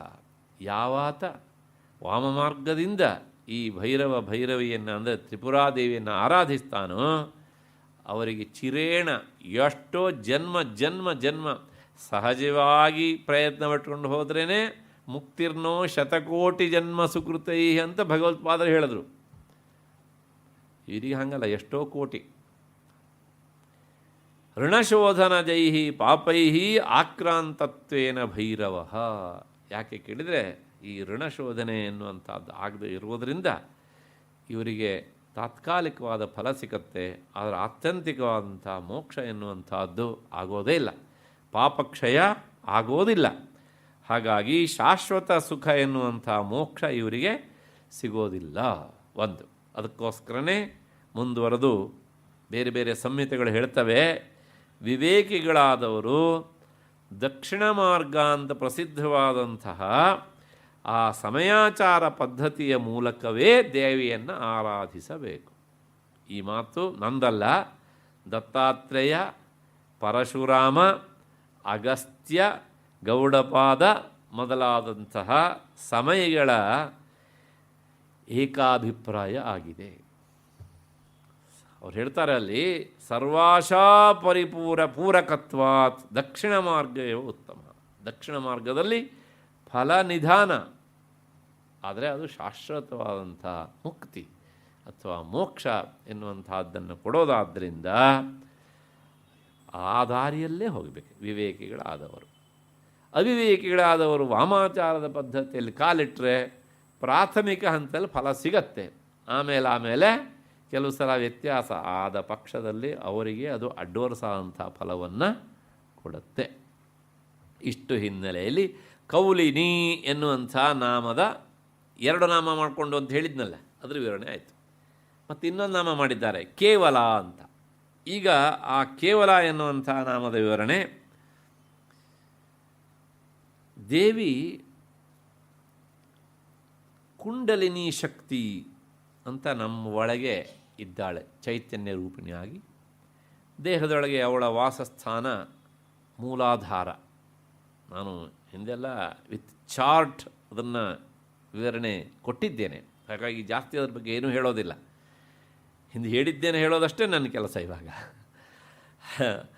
ಅಲ್ಲಿ ಮೂಲಾಧಾರದಲ್ಲಿ ಸುತ್ತಿಕೊಂಡ ಹಾವು ಮಲಗಿದಂತೆ ಇರುವಂಥ ಅವಳು ಸಾಧನೆಯಿಂದ ಮೇಲಕ್ಕೆ ಬರ್ತಾಳೆ. ಕುಂಡಲಿನಿ ರೂಪದಿಂದ ಇರುವಂಥ ಅವಳು ಜಾಗೃತಳಾಗಿ ಎಲ್ಲಿಗೆ ಬರ್ತಾ ಕೇಳಿದ್ರೆ ಸಹಸ್ರಾರ. ಅರ ಅಂದರೆ ದಳ, 1000 ದಳದ ಕಮಲಗಳಿರುವ ಜಾಗ ಶಿರಸ್ಸು, ಪ್ರತಿಯೊಬ್ಬರ ತಲೆಯಲ್ಲೂ ಇರುತ್ತೆ. ಅಲ್ಲಿ ಆ ಕಮಲದ ಮಧ್ಯೆಯಲ್ಲಿರುವಂಥ ಮೊಗ್ಗವು, ಅದನ್ನೇ ಚಂದ್ರಬಿಂಬ ಅಂತ ಕರೀತಾರೆ. ಆ ಚಂದ್ರಬಿಂಬದ ಒಳಗೆ ಅಮೃತ ಇದೆ ಅಂತ ಆ ಚಂದ್ರಾಮೃತ ಪಾನಕ್ಕಾಗಿ ಶಿರಸ್ಸಿಗೆ ಆಕೆ ಬರ್ತಾಳೆ. ಸಾಧನೆಯ ಮೂಲಕ ಇದ್ದಕ್ಕಿದ್ದಾಗಿ ಬರೋದಿಲ್ಲ, ನೆನ್ಪಿಟ್ಕೊಳ್ಳಿ. ನಾನು ಪದೇ ಪದೇ ಹೇಳ್ತೇನೆ, ಯಾರೋ ಕೋಟಿಗೆ ಆ ಹಂತಕ್ಕೆ ಹೋಗಿ ಆಕೆಯನ್ನು ಜಾಗೃತಪಡಿಸುವವರು. ಯಾಕೆ ಕೇಳಿದರೆ, ಬಹಳಷ್ಟು ಜನರಿಗೆ ಇಂಥದ್ದೊಂದು ಕ್ರಮ ಇದೆ ಅಂತ ಗೊತ್ತಾಗಲೇ ಸಾಧನೆಯನ್ನು ಮಾಡಲಿಕ್ಕೆ ಆಗದೇ ಇರುವಷ್ಟು ವಯಸ್ಸಾಗಿಬಿಡುತ್ತೆ. ಇಂದ್ರಿಯ ಪಾಠವತೆ ಇರಬೇಕಿದ್ರೆ ಅದು ಗೊತ್ತೇ ಆಗೋದಿಲ್ಲ. ಗೊತ್ತಿದ್ರೂ ಸಹ ಅದು ಕೆಳಮುಖವಾಗಿ ಪ್ರವಹಿಸಿದಾಗ ಸೆಕ್ಸು, ಮೇಲ್ಮುಖವಾಗಿ ಪ್ರವಹಿಸಿದಾಗ ಅಧ್ಯಾತ್ಮದ ಸುಖ. ಹಾಗಾಗಿ ಏನಾಗುತ್ತೆ ಕೇಳಿದರೆ, ಲೋಕದ ಜನರ ಸ್ವಭಾವ ಯಾವುದು ಈಸಿಯಾಗಿ ಸಿಗುತ್ತೋ ಅದನ್ನು ಆಯ್ಕೆ ಮಾಡ್ಕೊಳ್ತಾರೆ ಅಲ್ವಾ, ಅಷ್ಟೇ. ಹಾಗಾಗಿ ಎಲ್ಲರೂ ಏನು ಮಾಡ್ತಾರೆ ಕೇಳಿದರೆ, ಸಾಮಾನ್ಯವಾಗಿ ಅವರವರ ಜೀವನದ ಸಂತೆಯಲ್ಲಿ ಇವರು ಸಹ ಸಾಗ್ತಾ ಜೀವನವನ್ನು ನಡೆಸ್ತಾರೆ. ಹೀಗೆ ಈ ಹಿನ್ನೆಲೆಯಲ್ಲಿ ಅವಳು ತಂತ್ರಶಾಸ್ತ್ರ ಹೇಳುತ್ತೆ, ಯೋಗಶಾಸ್ತ್ರವನ್ನು ಹೇಳುತ್ತೆ. ಅದನ್ನು ಈ 6 ಚಕ್ರಗಳನ್ನು, ಷಟ್ಚಕ್ರಗಳನ್ನು ದಾಟಿ ಬಂದು ಇಲ್ಲಿ ನಿಂತು ಗುರುವಿನ ಅನುಗ್ರಹದಿಂದ ಆಕೆ ಇಲ್ಲಿಗೆ ಬರ್ತಾಳೆ ಹೀಗೆ ಅಂತ. ನಾನು ಎಲ್ಲವನ್ನೂ ಸಹ ಸಾಧ್ಯವಾದಷ್ಟು ಸ್ಪಷ್ಟವಾಗಿ ತಿಳಿಸಿದ್ದೇನೆ ಇದನ್ನು. ಹಾಗಾಗಿ ಯಾರು ಹೊಸ ಬಂದವರು ಇದೇನು ಹಿಂಗೆ ಹೇಳಿ ಅರ್ಧಂಬರ್ಧ ಹೇಳಿಬಿಟ್ರಲ್ಲ ಅಂದ್ಕೊಳ್ಳಿಕ್ಕೆ ಅವಕಾಶ ಇಲ್ಲ ಅಂತ. ಹೀಗೆ ಇಲ್ಲಿಗೆ ಬರ್ತಾಳೆ. ಸಂಸ್ಕೃತದಲ್ಲಿ ಕಮ್ ಅಂದರೆ ತಲೆ ಅಂತ ಅರ್ಥ, ನಾಟ್ ಇಂಗ್ಲೀಷ್ನ ಕಮ್ ಅಂದರೆ ತಲೆ. ಅದರ ಸಪ್ತಮಿ ವಿಭಕ್ತಿ ಏಕವಚನ ಕೆ ಅಂತ, ನಾಟ್ ಕಹಕೌಕೆ. ಕೆ ಅಂದರೆ ಇಲ್ಲಿ ಶಿರಸ್ಸಿನಲ್ಲಿ, ಕಕಾರವಾಚ್ಯೇ ಶಿರಸಿ ಅಂತ ಅರ್ಥ. ವಲತಿ ಸಂಚರತಿ ಇತಿ ಕೇವಲ. ಏನು ಆ ಪದವನ್ನು ವಿಂಗಡಿಸಿ ಹೇಳ್ಬಿಡ್ತಾರೆ. ಕೆ ಶಿರಸಿ, ವಲತಿ ಸಂಚರತಿ ಅಂದರೆ ಆ ಸಾಧನೆಯ ಮೂಲಕ್ಕೆ ಮೇಲಕ್ಕೆ ಬಂದು ತನ್ನ ಪತಿಯಾದಂಥ ಶಿವನೊಂದಿಗೆ ಸೇರಿ ಅವಳು ಇಲ್ಲಿ ಸಂಚಾರ ಮಾಡ್ತಾಳೆ. ಆ ಸ್ಥಿತಿಗೆ ಏನಂತ ಅಂದರೆ ಕೇವಲ. ಯೋಗಶಾಸ್ತ್ರ, ತಂತ್ರಶಾಸ್ತ್ರ ಹೇಳುತ್ತೆ, ವೇದಾಂತದಲ್ಲಿ ಕೇವಲ ಅನ್ನೋದಕ್ಕೆ ಅರ್ಥ ಶುದ್ಧ ಜ್ಞಾನಸ್ವರೂಪಳು ಅಂತ. ಆದ್ದರಿಂದ ಜಗನ್ಮಾತೆ ಕೇವಲ. ಇದರ ವಿಸ್ತೃತವಾದಂಥ ವಿಚಾರವನ್ನು ವಾಮಕೇಶ್ವರ ತಂತ್ರ ಅದು ತಿಳಿಸತ್ತೆ. ಅದನ್ನು ತಿಳಿಸಿದ್ದಾಗಿದೆ. ಸಹಸ್ರ ಕಮಲೇ. ಇಲ್ಲಿ ಇಂಥದ್ದೊಂದು ಇಲ್ಲವೇ ಇಲ್ಲ ಅಂತ ಕೆಲವು ಜನ ಹೇಳ್ತಾ ಇದ್ದರು. ಅದು ಇತ್ತೀಚೆಗೆ ನಾನು ಒಂದು ಈ ವಾಟ್ಸಪ್ಪಲ್ಲಿ ನೋಡಿದೆ. ಕೇರಳದಲ್ಲಿ ಯಾರೋ ಒಬ್ಬರ ಮನೆಯಲ್ಲಿ ಆ 1000 ದಳದ ಕಮಲವನ್ನೇ ನೋಡಿದೆ. ಬಂದಿತ್ತು, ಹೊರದಾಡಿತ್ತು ಅದು. 1000 ದಳದ, 1000 ಅನ್ನೋದಕ್ಕೆ ಎಕ್ಸಾಕ್ಟಾಗಿ ನೀವು 990, 99 + 1 ಅಂತ ಅಂದ್ಕೊಳ್ಬೇಡಿ. ಅದಕ್ಕೆ ಜಾಸ್ತಿನೂ ಇರ್ಬೋದು, ಅಷ್ಟು ಇರ್ಬೋದು, ಅಥವಾ ಅದ್ರ ಸಮೀಪದ ಸಂಖ್ಯೆ ಆದರೂ ಇರ್ಬೋದು ಅಲ್ವಾ. ಅಂತಹ ಆ ಸಹಸ್ರ ಕಮಲೆ ಶಕ್ತಿ ಶಿವೇನ ಸಹ ಮೋದತೆ, ಶಿವನೊಂದಿಗೆ ಅವಳು ಮೋದತೆ, ಬಹಳ ಆನಂದವನ್ನು ಅನುಭವಿಸ್ತಾಳೆ ಇಲ್ಲಿ. ಹಾಗೆ ಆ ಶಿವನೊಂದಿಗೆ ಸೇರಿ ಅವಳಿ ಮೋದನವನ್ನು ಪಡುವುದೇ ಸಚಾವಸ್ಥಾ ಪರಾಜ್ಞೇಯ. ಆ ಅವಸ್ಥೆ ಅತ್ಯಂತ ಉತ್ಕೃಷ್ಟವಾದಂಥ ಸ್ಥಿತಿ, ಅದು ನಿರ್ವೃತ್ತಿ ಕಾರಣ. ನಿರ್ವೃತ್ತಿ ಅಂದರೆ ಮೋಕ್ಷ, ಅದೇ ಮೋಕ್ಷದ ಒಂದು ಸ್ಥಿತಿ ಯೋಗಶಾಸ್ತ್ರ ಮತ್ತು ತಂತ್ರಶಾಸ್ತ್ರದ ಹಿನ್ನೆಲೆಯಲ್ಲಿ. ಇಷ್ಟು ಹಿನ್ನೆಲೆಯಲ್ಲಿ ಕೌಲಿನಿ ಮತ್ತು ಕೇವಲ ಎನ್ನುವಂಥ ನಾಮದ ವಿವರಣೆ. ಮುಂದಿನ ನಾಮ ಅನರ್ಘ್ಯ ಕೈವಲ್ಯ ಪದದಾಯಿನಿ ಅಂತ. 926ನೇ ನಾಮ. ಅಮೂಲ್ಯವಾದಂತಹ ಕೈವಲ್ಯ ಎನ್ನುವಂಥ ಪದವನ್ನು ನೀಡುವವಳು. ಪದ ಅನ್ನೋದಕ್ಕೆ ಅರ್ಥ ಮೇಲ್ನೋಟಕ್ಕೆ ಸ್ಥಾನ ಅಂತ ಅರ್ಥ. ಪದಗತವು ಎನ್ನುವಂತಹ ಧಾತು ಏನೇನು ಸಿದ್ಧ ಅಂತ ಅಂದರೆ ಹೋಗಿ ಪಡಿಬೇಕಾದದ್ದು, ಪಡಿಲಿಕ್ಕೆ ಯೋಗ್ಯವಾದಂಥ ಸ್ಥಾನವಾದ್ದರಿಂದಲೇ ಅದನ್ನು ಪದ ಅಂತ ಕರೀತಾರೆ. ಪದ ಅಂದರೆ ದಯವಿಟ್ಟು ಕನ್ನಡದ ಪದ ಅಂತ ಅಂದ್ಕೊಳ್ಬೇಡಿ. ಸಂಸ್ಕೃತದ ಪದವೇ ಬೇರೆ, ಕನ್ನಡದ ಪದವೇ ಬೇರೆ ಹೀಗೆ ಅಂತ. ಎಂತಹದ್ದು ಅಂತಂದರೆ ಅಮೂಲ್ಯವಾದಂಥ ಕೈವಲ್ಯ ಪದ. ಕೈವಲ್ಯ ಅಂದರೆ ಮೋಕ್ಷ. ಆದರೆ ಇಲ್ಲೊಂದು ವಿಶೇಷಣ ಉಂಟು, ಅಮೂಲ್ಯವಾದ ಕೈವಲ್ಯ ಅಂತ. ಇದನ್ನು ಕೇಳಿದಾಗ ಒಂದು ಸಂಶಯ ಬರುತ್ತೆ. ಹಾಗೆ ಅಮೂಲ್ಯವಾದ ಕೈವಲ್ಯ, ಅಮೂಲ್ಯವಲ್ಲದ ಕೈವಲ್ಯ ಅಂತ ಒಂದು ಬೇರೆ ಬೇರೆ ಉಂಟನ್ರಿ ಅಂದರೆ ಸ್ವಲ್ಪ ಭೇದ ಉಂಟು, ಕೆಲವರ ಅಭಿಪ್ರಾಯದಂತೆ. ಅದನ್ನು ಈ ನಾಮದಲ್ಲಿ ತಿಳಿಸಿಕೊಡ್ತಾರೆ ಹೇಗೆ ಅಂತ. ಮೊದಲು ಈ ಅನರ್ಘ್ಯ ಅನ್ನೋದು ಉಂಟಲ್ಲ, ಅದರ ವಿವರಣೆ ನೋಡ್ಬೋಣ. ಅನರ್ಘ್ಯ ಅನ್ನೋದಕ್ಕೆ ಅರ್ಥ ಅಮೂಲ್ಯ ಅಂತ ಅರ್ಥ. ಅಮೂಲ್ಯ ಸ್ವಲ್ಪ ಈ ಅರೆಬೆರೆ ಸಂಸ್ಕೃತ ಬಂದವರಿಗೆ ಇಲ್ಲೊಂದು ದೊಡ್ಡ ಸಮಸ್ಯೆ ಆಗಿಬಿಡುತ್ತೆ. ಮೂಲ್ಯ ಅಂದರೆ ಬೆಲೆ, ಬೆಲೆ ಉಳ್ಳದ್ದು ಅಂತ. ಅಮೂಲ್ಯ ಅಂದರೆ ಬೆಲೆ ಇಲ್ಲದೇ ಇರುವುದು. ಹಾಗೆ ತಿಳ್ಕೊಳ್ತಾರೆ ಬಹಳಷ್ಟು ಜನ, ಆದರೆ ಹಾಗೆ ಅರ್ಥ ಅಲ್ಲ. ಬೆಲೆ ಇಲ್ಲದ್ದು ಅಂತಲ್ಲ ಅದಕ್ಕೆ ಅರ್ಥ, ಬೆಲೆ ಕಟ್ಟಲಿಕ್ಕೆ ಆಗದೇ ಇರುವುದು ಅಂತ ಅರ್ಥ. ನೀವು ವಿದೇಶದಿಂದ ಯಾವುದೊಂದು ಅಪರೂಪದ ಒಂದು ವಸ್ತು ತರ್ತೀರಿ, ಇಲ್ಲಿ ಬಂದ ತಕ್ಷಣ ತೋರಿಸ್ತೀರಿ, ನೋಡಿದವ್ರು ಕೇಳ್ತಾರೆ ಇದ್ರ ಬೆಲೆ ಎಷ್ಟು ಅಂತ. ಆಗ ನೀವೇನು ಹೇಳ್ತೀರಿ? ಅದ್ರ ಬೆಲೆ ಅಮೂಲ್ಯ. ಅಂದರೆ ಏನು ನೀವು ದುಡ್ಡೇ ಕೊಡಲಿಲ್ವ ಅದಕ್ಕೆ? ಬೆಲೆ ಇಲ್ಲವೋ ಅದಕ್ಕೆ? ಇದೇ ಇದ್ದ ಬೆಲೆ ಅದು ಅಮೂಲ್ಯ. ಇಷ್ಟು ಅಂತ ಹೇಳಲಿಕ್ಕೆ ಆಗದೇ ಇರುವಂಥದ್ದು, ಅಷ್ಟು ಅಂತ ಅರ್ಥ. ನವಿದ್ಯತೆ ಮೂಲ್ಯಂ ಯಸ್ಮಾತ್ ತತ್ ಅಮೂಲ್ಯಂ. ಯಾವುದಕ್ಕಿಂತ ಮಿಗಿಲಾದ ಮೂಲ್ಯವೇ ಇಲ್ಲವೋ ಅದು ಅಮೂಲ್ಯ. ನಾವು ಹೇಳ್ತೇವಲ್ಲ, ಅಮೂಲ್ಯವಾದ ಸಮಯವನ್ನು ಹಾಳು ಮಾಡಬೇಡ. ಅದು ಬೆಲೆ ಕಟ್ಟಲಿಕ್ಕೆ ಆಗಲ್ಲ ಸಮಯಕ್ಕೆ. ಯಾಕೆಂದರೆ ಇವತ್ತು ಕಳೆದೋಯ್ತು. ನಾಳೆ ಹೋಗಿ ಗಾಂಧಿ ಬಜಾರಕ್ಕೆ ಹೋಗಿ ನಿನ್ನೆ ಕಳೆದೋದಂಥ ಸಮಯ ಕೊಡಪ್ಪ, 6 ಗಂಟೆಯಿಂದ 7:30 ಸಮಯ ಇತ್ತಲ್ಲಪ್ಪ, ಅದನ್ನು ಕೊಡು ನನಗೆ ಅಂತಂದರೆ ಕೊಡ್ತಾರೆ ಯಾರಾದ್ರೂ? ದಟ್ ಇಸ್ ಕಾಲ್ಡ್ ಅಮೂಲ್ಯ ಅಲ್ವಾ? ಅದಕ್ಕೆ ಬೆಲೆ ಕಟ್ಟೋಕ್ಕೆ ಆಗಲ್ಲ. ಅದನ್ನು ಅನುಭವಿಸಿದ ಒಳ್ಳೆಯ ಕೆಲಸದ ಮೂಲಕ ಅನುಭವಿಸಿದಾಗ ಅದು ಸಾರ್ಥಕ ಅಷ್ಟೇ. ಹೀಗೆ ಅಷ್ಟು ಹಿನ್ನೆಲೆಯಲ್ಲಿ ಅನರ್ಘ್ಯ, ಅಮೂಲ್ಯ ಇವೆಲ್ಲವೂ ಏನು ಹೇಳ್ತೇವೆ ಕೇಳಿದರೆ ಬೆಲೆ ಕಟ್ಟಲಿಕ್ಕೆ ಆಗದೇ ಇರುವಂತಹದ್ದು ಅಂತ. ಅದು ಯಾವುದು ಕೇಳಿದರೆ ಕೈವಲ್ಯ, ಮೋಕ್ಷ. ಅದು ಹೇಗಿರುತ್ತೆ ಕೇಳಿದರೆ ದುಃಖರಹಿತವಾದ ಸ್ಥಿತಿ. ನಾವೆಲ್ಲರೂ ಸಹ ಬಯಸೋದು ಅದನ್ನೇ, ದುಃಖರಹಿತವಾದ ಸ್ಥಿತಿ. ಅದರ ಇನ್ನೊಂದು ಮುಖವೇ ಆನಂದ ಅಲ್ವಾ? ಅಲ್ಲ, ನಮಗೆ ಅದನ್ನು ಅನುಭವಿಸೋದಕ್ಕೆ ಇಷ್ಟೆಲ್ಲ ಯಾಕ್ರಿ ಕಷ್ಟಪಡಬೇಕು ಅಂತ ಯಾರಾದರೂ ಕೇಳ್ಬೋದು. ತುಂಬ ಹಸಿವಾಗಿತ್ತು, ಮನೆಗೆ ಬಂದ್ವಿ, ಅಮ್ಮ ಅಥವಾ ಹೆಂಡತಿ ಬಿಸಿ ಬಿಸಿ ಅಡುಗೆ ಮಾಡಿ ಹಾಕಿದ್ರಪ್ಪ, ಊಟ ಮಾಡಿದ್ವಿ, ಸಂತೋಷ ಆಯಿತು, ಸುಖ ಸಿಕ್ತಲ್ವಾ? ಅದೇ ಮೋಕ್ಷ ಅಂತ ಹೇಳ್ಬೋದಲ್ವಾ? ಹೌದು, ಆ ಸುಖ ಎಷ್ಟೊತ್ತಿತ್ತು ನಿಮಗೆ? ಬಾಯಿಗೆಲ್ಲಿ ಇರುವಂಥ ರುಚಿಯಾದ ಪದಾರ್ಥ, ವಸ್ತು ನಾಲಿಗೆ ಮೇಲೆ ಇರುವಷ್ಟೊತ್ತು ಮಾತ್ರ ಸುಖ. ಒಳಗಡೆ ಜಾರಿತು ಅಂದರೆ ಆ ಸುಖವೂ ಜಾರಿತು. ಹೊಟ್ಟೆ ತುಂಬಿತು, ಸಂತೋಷ ಆಯ್ತಲ್ಲ, ಮತ್ತೆ ಆಗಬೇಕು. ಎಷ್ಟೊತ್ತು? 2 ತಾಸು, 3 ತಾಸು, 5 ತಾಸಿನವರೆಗೆ ತಡ್ಕೊಂಡ್ರೆ ಅವನು ಭಾರಿ ತಡ್ಕೊಂಡ ಹಾಗೆ. ಆಮೇಲೆ ಮತ್ತೆ ಪುನಃ ಹಸಿವೆ ಆಯಿತು. ಅಲ್ಲಿಗೆ ಈ ಭೌತಿಕ ಪ್ರಪಂಚದ ಸುಖ, ಆನಂದ ಅನ್ನೋದು ಉಂಟಲ್ಲ, ಅದೆಲ್ಲವುದು ತಾತ್ಕಾಲಿಕ ಅಲ್ವಾ? ನಾನು ಒಂದು ಉದಾಹರಣೆ ಕೊಟ್ಟಿದ್ದೇನೆ ಅಷ್ಟೇ. ಆದರೆ ನಾವೆಲ್ಲರೂ ಬಯಸೋದು ವಾಸ್ತವಿಕವಾಗಿ ಏನು ಕೇಳಿದರೆ, ಒಂದು ಸಲ ನಮ್ಮ ಕೈಗೆ ಬಂದ ಸುಖ ಅದು ನಮ್ಮ ಕೈಯಿಂದ ತಪ್ಪಿ ಹೋಗಬಾರದು. ನಾವೆಲ್ಲರೂ ಬಯಸ್ತೇವೆ, ಅದು ಬರೋದೇ ಇಲ್ಲ ನಮ್ಮ ಕೈಗೆ. ದಟ್ ಈಸ್ ಕಾಲ್ಡ್ ಮೋಕ್ಷ. ಅದೇ ದುಃಖರಹಿತವಾದಂಥ ಸ್ಥಿತಿ.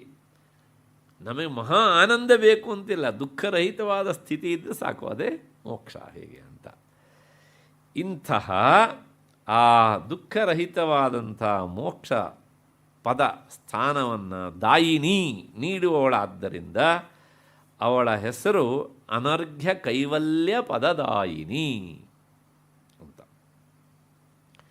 ಇದು ನಾಮದ ಅರ್ಥ ಆಯಿತು. ಈ ನಾಮದಲ್ಲಿ ಇನ್ನೊಂದು ವಿಶೇಷತೆ ಉಂಟು. ಅನರ್ಘ್ಯ ಅನ್ನೋಲ್ಲಿ ಅಕಾರ ಹ್ರಸ್ವ ಉಂಟು. ಕೆಲವು ಜನರ ಅಭಿಪ್ರಾಯದ ಪ್ರಕಾರ ಇದನ್ನು ಅನರ್ಘ್ಯ ಅಂತ ದೀರ್ಘವಾಗಿ ಹೇಳುವುದು ಉಂಟು. ದೇವಿಗೆ ವಿಶೇಷಣ ಮಾಡಿ ಸ್ತ್ರೀಲಿಂಗ ಮಾಡಿ ಅನರ್ಘ್ಯ ಅಂತ, ಅನರ್ಘ್ಯ ಕೈವಲ್ಯ ಪದದಾಯಿನಿ ಅಂತ. ಹಾಗೆ ಹೇಳಿದ ಪಕ್ಷದಲ್ಲಿ ಆಗೇನಾಗತ್ತೆ, ಅನರ್ಘ್ಯ ಕೈವಲ್ಯ ಅಂತ ಆದಾಗ ಆ ಕೈವಲ್ಯ ಅನ್ನೋದು ಹಿಂದ್ಗಡೆ ಒಂದು ಅಕಾರ ಸೇರ್ಕೊಂಡಿರ್ಬೇಕಾಗತ್ತೆ, ಸವರ್ಣ ದೀರ್ಘ ಸಂಧಿ. ಆಗ ಅನರ್ಘ್ಯ ಅಕೈವಲ್ಯ ಪದದಾಯಿನಿ ಅಂತ ರೂಪ ಆಗ್ತದೆ. ಆಗ ಅದಕ್ಕೆ ಅರ್ಥ ಹೇಳಬೇಕು. ಏನು ಅರ್ಥ ಹೇಳಬೇಕು ಅಂದರೆ, ಅಕೈವಲ್ಯ ಪದದಾಯಿನಿ ಅಂತಂದರೆ ಪದಚ್ಛೇದ ಹಾಗೆ ಮಾಡಿಕೊಂಡ್ರೆ, ನ ವಿದ್ಯತೆ ಕೈವಲ್ಯಂ ಯಸ್ಮಾತ್ ತತ್, ಯಾವುದಕ್ಕಿಂತ ಮಿಗಿಲಾದ ಕೈವಲ್ಯ ಸ್ಥಿತಿ ಇಲ್ಲವೋ ಅದು ಅಕೈವಲ್ಯ ಎನ್ನುವಂಥದ್ದು. ಹಾಗಾಗಿ ಹಾಗೂ ಅರ್ಥವನ್ನು ಹೇಳಬಹುದು. ಅಂದರೆ ಅತ್ಯಂತ ಶ್ರೇಷ್ಠವಾದಂತಹ ಕೈವಲ್ಯ ಅಂತ ಅದರ ಅರ್ಥವಾಗತ್ತೆ. ಈಗ ನಾನು ಆಗ ಮೊದಲೆತ್ತಿದ ಪ್ರಶ್ನೆ, ಕೈವಲ್ಯದಲ್ಲೂ ಸಹ ಶ್ರೇಷ್ಠವಾದದ್ದು ಶ್ರೇಷ್ಠ ಅಲ್ಲದ್ದು ಅಂತ ತರತಮ ಭಾವ ಉಂಟಾ ಅಂತಂದರೆ, ಕೆಲವು ಜನರ ಅಭಿಪ್ರಾಯದಂತೆ ಉಂಟು. ಆ ಅಭಿಪ್ರಾಯದಂತೆ ಹೇಗೆ ಕೇಳಿದರೆ ಅವರು ಹೇಳೋದು, ಈ ಕೈವಲ್ಯ ಮೋಕ್ಷದಲ್ಲಿ ಅವ್ರ ಪ್ರಕಾರ 4 ಹಂತಗಳಿವೆ. ಆ ಹಂತಗಳು ಯಾವ್ಯಾವುದು ಅಂದರೆ, ಸಾಲೋಕ್ಯ ಇದು ಮೊದಲನೇ ಹಂತ. ಉದಾಹರಣೆಗೆ ನೀವು ತುಂಬ ಸಾಧನೆ ಮಾಡಿದ್ರಿ, ಸಗುಣ ರೂಪದಲ್ಲಿ ಭಗವಂತನ ಆರಾಧನೆ ಮಾಡಿದ್ರಿ, ಉದಾಹರಣೆಗೆ ವೈಕುಂಠ ಅಂತ ಅಂದ್ಕೊಳ್ಳಿ. ಆಗ ನೀವು ಫಸ್ಟ್ ಸ್ಟೆಪ್ ಏನು ಮಾಡ್ತೀರ ಕೇಳಿದರೆ, ಆ ವೈಕುಂಠ ಲೋಕದಲ್ಲಿ ಅವನು ಇರ್ತಾನಲ್ಲ, ನೀವು ಅಲ್ಲಿಗೆ ಹೋಗ್ತೀರಿ. ಇಟ್ಸ್ ಕಾಲ್ಡ್ ಇಬ್ಬರಿಗೂ ಸಮಾನವಾದ ಲೋಕ, ವೈಕುಂಠ ಲೋಕದಲ್ಲಿ ಸಾಲೋಕ್ಯ ಅಂತ ಕರೀತಾರೆ. ಸರಿ, ಅದಾದಮೇಲೆ ಮುಂದಿನದು ಏನು ಕೇಳಿದರೆ, 2ನೇ ಹಂತ ಸಾಮೀಪ್ಯ. ಸ್ವಲ್ಪ ಆ ವೈಕುಂಠದಲ್ಲೇ ಅದೇ ಲೋಕದಲ್ಲೇ ಇದ್ದು ಇನ್ನೂ ಹತ್ತಿರ ಬರ್ತೀರಿ, ಅವನಿಗೆ ಹತ್ತಿರ. ಮತ್ತೆ ಮುಂದಕ್ಕೆ ಬಂದಾಗ, ಇನ್ನೂ ಹತ್ತಿರ ಬಂದಾಗ ಸಾರೂಪ್ಯ. ಸ್ವಲ್ಪ ಆ ಭಗವಂತನ ಲಕ್ಷಣಗಳು ನಿಮ್ಮ ದೇಹದಲ್ಲೂ ಮೂಡೋದಕ್ಕೆ ಪ್ರಾರಂಭ ಆಗ್ತವೆ. ಸ್ವಲ್ಪ ಸಾರೂಪ್ಯ ಬರ್ತದೆ. ಅದಾದ ಮೇಲೆ ಪೂರ್ತಿ ಸಾಯುಜ್ಯ, ಅವನೊಂದಿಗೆ ಒಂದಾಗ್ತೀರಿ. ಇದು ಕೆಲವು ಇಷ್ಟು ಹೇಳಿದ್ರೆ ಮನಸ್ಸಿಗೆ ಬರೋದಿಲ್ಲ. ಮನಸ್ಸಿಗೆ ಬರಲಿ ಅಂತ ಹೇಳಿದ್ದೇನೆ. ದಯವಿಟ್ಟು ಇದನ್ನೇ ನೆನ್ಪಿಟ್ಕೊಳ್ಬೇಡಿ ಶಾಶ್ವತವಾಗಿ. ಇದನ್ನು ಕೇಳಿ ಆದಮೇಲೆ ಮರೆತುಬಿಡಿ. ಹೇಗೆ ಅಂದರೆ, ನಿಮ್ಮ ಊರಿಂದ ಯಾವನೋ ಒಬ್ಬ ಬಂದ, ಅವನು ಮೆಜೆಸ್ಟಿಕ್ಕಿಗೆ ಬಂದು ಇಳಿದ ತಕ್ಷಣ ನೀವು ಬೆಂಗಳೂರಲ್ಲಿದ್ದೀರಿ, ಅವನು ಬೆಂಗಳೂರಿಗೆ ಬಂದ. ಆಗ ನೀವು ಬೆಂಗಳೂರಲ್ಲಿದ್ದೀರಿ, ಅವನು ಬಂದ, ಸಾಲೋಕ್ಯ ಆಯಿತು. ಅವನಿಗೆ ಸಮಾನವಾದ ಲೋಕ, ಹೌದು ತಾನೇ? ಅದಾದಮೇಲೆ ರಿಕ್ಷಾನೋ ಓಲಾನೋ ಹಿಡ್ಕೊಂಡು ಬಂದ. ನೀವಿದ್ದಿದ್ದು ಬಸವನಗುಡಿಯಲ್ಲೇ, NR ಕಾಲೋನಿಯಲ್ಲೇ ಬಂದ. ಎಲ್ಲಿವರೆಗೆ ಬಂದ ಕೇಳಿದರೆ ಸುಮಾರು ರಾಮಕೃಷ್ಣಾಶ್ರಮದವರೆಗೆ ಬಂದ. ಅದು ಸಾಮೀಪ್ಯ. ಅದಾದಮೇಲೆ ನಿಮ್ಮ ಮನೆ ಹತ್ತತ್ರನೂ ಬಂದ. ಅದೇ ಒಂದು ರೀತಿಯಲ್ಲಿ ಹೇಳಬೇಕಂದ್ರೆ ಸಾರೂಪ್ಯ, ಪರಸ್ಪರ ನೋಡಿದ್ರಿ, ಅದೇನೆ ಸಮಾನ ರೂಪ ಹೇಗೆ ಅಂತ. ಅದಾದಮೇಲೆ ಮನೆ ಒಳಗಡೆಗೆ ಎಂಟ್ರಿ ಕೊಟ್ಟ, ಅದು ಸಾಯುಜ್ಯ. ಇದೂ ಸಹ ಶಾಶ್ವತವಾದದ್ದಲ್ಲ, ಇದು 4 ಹಂತಗಳು ಅಂತ. ಅದಕ್ಕೋಸ್ಕರ ಏನು ಹೇಳ್ತಾರೆ ಕೇಳಿದರೆ, ಅವರ ಪ್ರಕಾರ ಆ ಕೈವಲ್ಯ ಅನ್ನೋದುಂಟಲ್ಲ, ಅದು ಮಾತ್ರ ಅದು ಶಾಶ್ವತವಾದಂಥದ್ದು. ಹಾಗಾಗಿ ಅದನ್ನು ಅನರ್ಘ್ಯ ಕೈವಲ್ಯ ಪದದಾಯಿನಿ ಎನ್ನುವಂತಹ ವಿಭಾಗ ಮಾಡಿ ಅತ್ಯಂತ ಉತ್ಕೃಷ್ಟವಾದಂತಹದ್ದು. ಈ 4 ಹಂತಗಳನ್ನು ಮೀರಿದ್ದಾದ್ದರಿಂದ ಪಂಚಮೀ ಕೈವಲ್ಯ ರೂಪ ಮುಕ್ತಿ ಅಂತ ಅದಕ್ಕೆ ವಿವರಣೆಯನ್ನು ಕೊಟ್ಟಿದ್ದಾರೆ. ಹಾಗಾಗಿ ಆ ಕೈವಲ್ಯ ರೂಪದ ಮೋಕ್ಷವನ್ನು ಕೊಡುವವಳಾದ್ದರಿಂದ ಅವಳು ಅನರ್ಘ್ಯ ಪದದಾಯಿನಿ. ಚಂದ್ರಿಕಾ ವ್ಯಾಖ್ಯಾನಕಾರ ಹೇಳ್ತಾರೆ, ಸರ್ವೋತ್ತಮಂ ಕೈವಲ್ಯ ಪದಂ ಮೋಕ್ಷಂ ದದಾತೀದಿ ತಥಾ. ಅತ್ಯಂತ ಉತ್ಕೃಷ್ಟವಾದಂತಹ ಆ ಕೈವಲ್ಯ ಪದ ಎನ್ನುವಂತಹ ಮೋಕ್ಷವನ್ನು ಕೊಡುವಳಾದ್ದರಿಂದ ಅವಳು ಕೈವಲ್ಯ ಪದದಾಯಿನಿ ಅಂತ. ಇಲ್ಲಿಗೆ ಈ ನಾಮದ ವಿವರಣೆ 2 ವ್ಯಾಖ್ಯಾನದ ಹಿನ್ನೆಲೆಯಲ್ಲಿ ಮುಕ್ತಾಯ ಆಯಿತು ಅಂತ ಅಂದ್ಕೊಂಡು ಮುಂದಿನ ನಾಮಕ್ಕೆ ಹೋಗೋಣ. ಜಗನ್ಮಾತೆಯನ್ನು ನಾವು ಸ್ತೋತ್ರ ಮಾಡಬೇಕು. ಯಾಕೆ ಸ್ತೋತ್ರ ಮಾಡಬೇಕು? ಭಗವಂತ ನಮಗೆ ವಾಗೀಂದ್ರಿಯ ಕೊಟ್ಟಿದ್ದಾನೆ. ಆ ವಾಗೀಂದ್ರಿಯದ ಮೂಲಕ ಒಳ್ಳೆಯ ಮಾತನ್ನು ಹೇಳಬಹುದು, ಕೆಟ್ಟದ್ದನ್ನು ಹೇಳಬಹುದು. ಭಗವಂತನ ಸ್ತುತಿಯನ್ನೂ ಮಾಡಬಹುದು, ಇನ್ನೊಬ್ಬರನ್ನು ನಿಂದಿಸಲೂಬಹುದು ಅಲ್ವಾ? ಏಕೆಂದರೆ ಅದೊಂದು ಇನ್ಸ್ಟ್ರುಮೆಂಟ್. ಆ ಇನ್ಸ್ಟ್ರುಮೆಂಟನ್ನು ನೀವು ಯಾವುದಕ್ಕೆ ಬೇಕಾದ್ರೂ ಬಳಸ್ಬೋದು. ನಾಲಿಗೆಗೆ ಪಾಪವೂ ಇಲ್ಲ, ಪುಣ್ಯವೂ ಇಲ್ಲ. ಅದನ್ನು ಮಾಡಬೇಕು ಅಂತ ಹಿಂದುಂಟಲ್ಲ ಮನಸ್ಸು, ಅದಕ್ಕೆ ಪಾಪ ಪುಣ್ಯ ಅಂಟತ್ತೆ. ಮನಸ್ಸು it is A part of ಅಂತಃಕರಣ, ಅಂತಃಕರಣದ ಒಂದು ಭಾಗ. ಅಥವಾ ಶಾಸ್ತ್ರದಲ್ಲಿ ಕೆಲವು ಸಲ ಮನಸ್ಸನ್ನೇ ಅಂತಃಕರಣ ಅಂತಲೂ ಹೇಳೋದು ಉಂಟು. ಹೀಗೆ ಅಂತ ಅದು ಈ ದೇಹ ಬಿದ್ದ ಮೇಲೂ ಸಹ ಇದ್ರ ಜೊತೆಗೆ ಇರೋಲ್ಲ, ಅದೇ ನಮ್ಮನ್ನು ಕರ್ಕೊಂಡು ಹೋಗ್ತಾ ಇರುತ್ತೆ ಜ್ಞಾನ ಆಗುವವರೆಗೂ ಸಹ. ಹಾಗಾಗಿ ಸಾಧ್ಯವಾದಷ್ಟು ಆ ಮನಸ್ಸು ಎನ್ನುವಂತಹ ಬ್ಯಾಗ್ ಇದೆಯಲ್ಲ, ಕ್ಯಾರಿ ಬ್ಯಾಗ್, ಅದಕ್ಕೆ ಒಳ್ಳೆಯ ವಸ್ತುಗಳನ್ನು ತುಂಬಬೇಕು ಸಾಧ್ಯವಾದಷ್ಟು ಸಹ. ಅಷ್ಟು ಹಿನ್ನೆಲೆಯಲ್ಲಿ ಭಗವಂತ ಕೊಟ್ಟಂತಹ ಈ ವಾಗೀಂದ್ರಿಯನ್ನು ನಾವು ಸಾರ್ಥಕಪಡಿಸಬೇಕು ಅಂತಾದರೆ ಉತ್ತಮವಾದದ್ದನ್ನು ಹೇಳಬೇಕು. ಪ್ರಪಂಚದಲ್ಲಿ ಉತ್ತಮವಾದದ್ದು ಯಾವುದು? 2. ಒಂದು ಭಗವದ್ವಿಚಾರ, ಇದು ಉತ್ತಮವಾದದ್ದು. ಇನ್ನೊಂದು ಭಗವದ್ವಿಚಾರದಿಂದ ದೂರ ಸರಿದದ್ದು ಲೌಕಿಕ ವಿಚಾರ.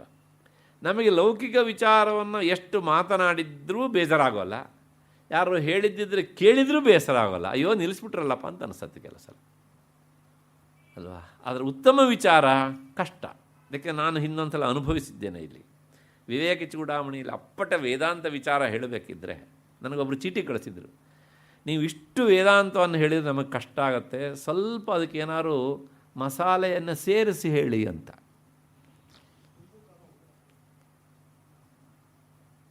ನಮಗೆ ಈ ಮಸಾಲೆ ಅನ್ನೋದುಂಟಲ್ಲ, ಅದು ತುಂಬ ಇಷ್ಟ. ಹಾಗೆ ನಾನು ಹೇಳಿದ ಮಾತು ನನಗೆ ಇನ್ನೊಂದೇನ್ಬಿಟ್ಟು, ಮಸಾಲೆ ವಿಷಯವನ್ನೇ ಹೇಳೋದಾದರೆ ವಿವೇಕ ಚೂಡಾಮಣಿ ಬೇಕಾಗಿಲ್ಲ, ಅದಕ್ಕೆ ಬೇಕಾ ವಿವೇಕ ಚೂಡಾಮಣಿ? ಅದಕ್ಕೆ ಅದನ್ನೆಲ್ಲ ಜೀವನದಲ್ಲಿ ಕೇಳಿ ಕೇಳಿ ಈ ಮಸಾಲೆ, ಇದು ಗರಂ ಮಸಾಲೆ ಆಗ್ತಾ ಇದೆ ನಮಗೆ ಅಂತ ಗೊತ್ತಾದ್ಮೇಲೆ ತಾನೇ ಇದಕ್ಕೆ ಬರೋದು ಹೇಗೆ ಅಂತ. ಇಲ್ಲಿ ಬಂದ ಮೇಲೂ ಮತ್ತು ಪುನಃ ಹಳೆ ವಾಸನೆ ಹೊಡೆಯುತ್ತೆ ಹೇಗೆ ಅಂತ. ಯಾಕೆಂದರೆ ಅದು ಮಸಾಲೆ ಹಣೆ ಬರೋವೆ ಹಾಗೆ, ಅದು ಗೊತ್ತಾಗುತ್ತೆ ಅವ್ನಿಗೆ ಕೆಲಸ ಹೋಗಬೇಕಿದ್ರೆ ಇವರು ಒಂದು ಮಸಾಲೆ ಹಾಕಿದ್ದಾರೆ ಈಗ ಅಂಥೇಳಿ. ಯಾಕೆ ಹೇಳಿದೆ ಅಂದರೆ ಆ ಉತ್ತಮವಾದಂಥ ವಿಚಾರವನ್ನು ನಾವು ತುಂಬಿಕೊಂಡಷ್ಟು ಅದು ನಮಗೆ ಹೆಚ್ಚು ಪೂರಕ. ಜಗನ್ಮಾತೆ ಉತ್ತಮ ವಿಚಾರ ಯಾವುದು ಹೇಳಿದೆ, ಒಂದು ಭಗವದ್ ವಿಚಾರ, ಇನ್ನೊಂದು ಅದಕ್ಕೆ ದೂರವಾದಂತಹದ್ದು ಲೌಕಿಕ ವಿಚಾರ, ಅನುತ್ತಮ ವಿಚಾರ ಅಂತ. ಜಗನ್ಮಾತೆ ಈ ಮೊದಲನೇದನ್ನು ಇಷ್ಟಪಡ್ತಾಳೆ. ಆದ್ದರಿಂದಲೇ ಅವಳ ಇನ್ನೊಂದು ಹೆಸರು ಸ್ತೋತ್ರ ಪ್ರಿಯ ಅಂತ. ಅಂದರೆ ಸ್ತೋತ್ರ ಪ್ರಿಯಳು, ಸ್ತೋತ್ರಗಳಲ್ಲಿ ಅವಳಿಗೆ ತುಂಬ ಆಸಕ್ತಿ.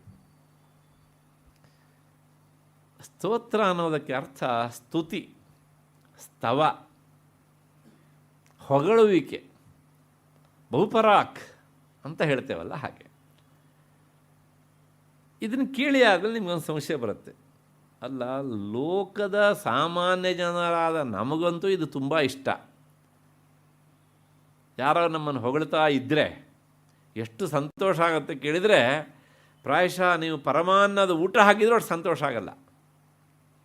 ಅದು ಹೊಟ್ಟಿಗೆ, ಹೊಗಳಿಕೆ ಮನಸ್ಸಿಗೆ ಅಲ್ವಾ. ಹಾಗಾಗಿ ತುಂಬ ಖುಷಿ ಪಡ್ತೇವೆ ನಾವು. ಸದ್ಯ ಇನ್ನೊಂದು 4 ಏನಾದ್ರು ನಂದು ಅಲ್ಲದೆ ಇರೋದನ್ನು ಸೇರಿಸಿ ಹೇಳಪ್ಪ ಅಂತ ಬಯಸ್ತಾ ಇರ್ತೇವೆ. ಯಾವಾಗ ನಿಲ್ಲಿಸ್ಬಿಟ್ರೆ ಅಯ್ಯೋ ಹಾಗೆ ಹೋಯ್ತಾ, 4 ಪೇಜಿನ ನನ್ನ ಬಯೋಡೇಟಾ ಕೊಟ್ಟಿದ್ದೆ, ಇಷ್ಟೇ ಹೇಳಿದ್ರಲ್ಲಪ್ಪ ಅಂತ ನಮಗನಿಸುತ್ತೆ. ನಮಗೆ ಹೀಗೆ ಅನಿಸುವ ಹಾಗೆಯೇ ನಾವು ಸ್ತೋತ್ರ ಪ್ರಿಯರು. ಹಾಗಿದ್ರೆ ಜಗನ್ಮಾತೆಯೂ ಸ್ತೋತ್ರ ಪ್ರಿಯಳ ಅಂದರೆ ಹಾಗೆ ಅಂತ ಆದರೆ ಮತ್ತು ನಮಗೂ ಅವಳಿಗೂ ಏನ್ರಿ ವ್ಯತ್ಯಾಸ ಅಲ್ವಾ? ಇದೊಂದು ಸಂಶಯ ಬರ್ತದೆ. ಈ ಸಂಶಯ ಇಟ್ಕೊಂಡಿರಿ, ಉತ್ತರ ಸಿಗತ್ತೆ ಇದಕ್ಕೆ. ಏಕೆಂದರೆ ನಾನು ಮೊದಲೇ ಹೇಳಬಾರ್ದು, ಅದನ್ನು ಉತ್ತರ ಸಿಗತ್ತೆ. ಸರಿ, ಇಂತಹ ಸ್ತೋತ್ರದಲ್ಲಿ ಎಷ್ಟು ವಿಧಾನ ಅಂತಂದರೆ ಪ್ರಧಾನವಾಗಿ 2 ಭೇದ. ಒಂದು ಲೌಕಿಕ ಸ್ತೋತ್ರ, ಇನ್ನೊಂದು ವೈದಿಕ ಸ್ತೋತ್ರ ಅಂತ.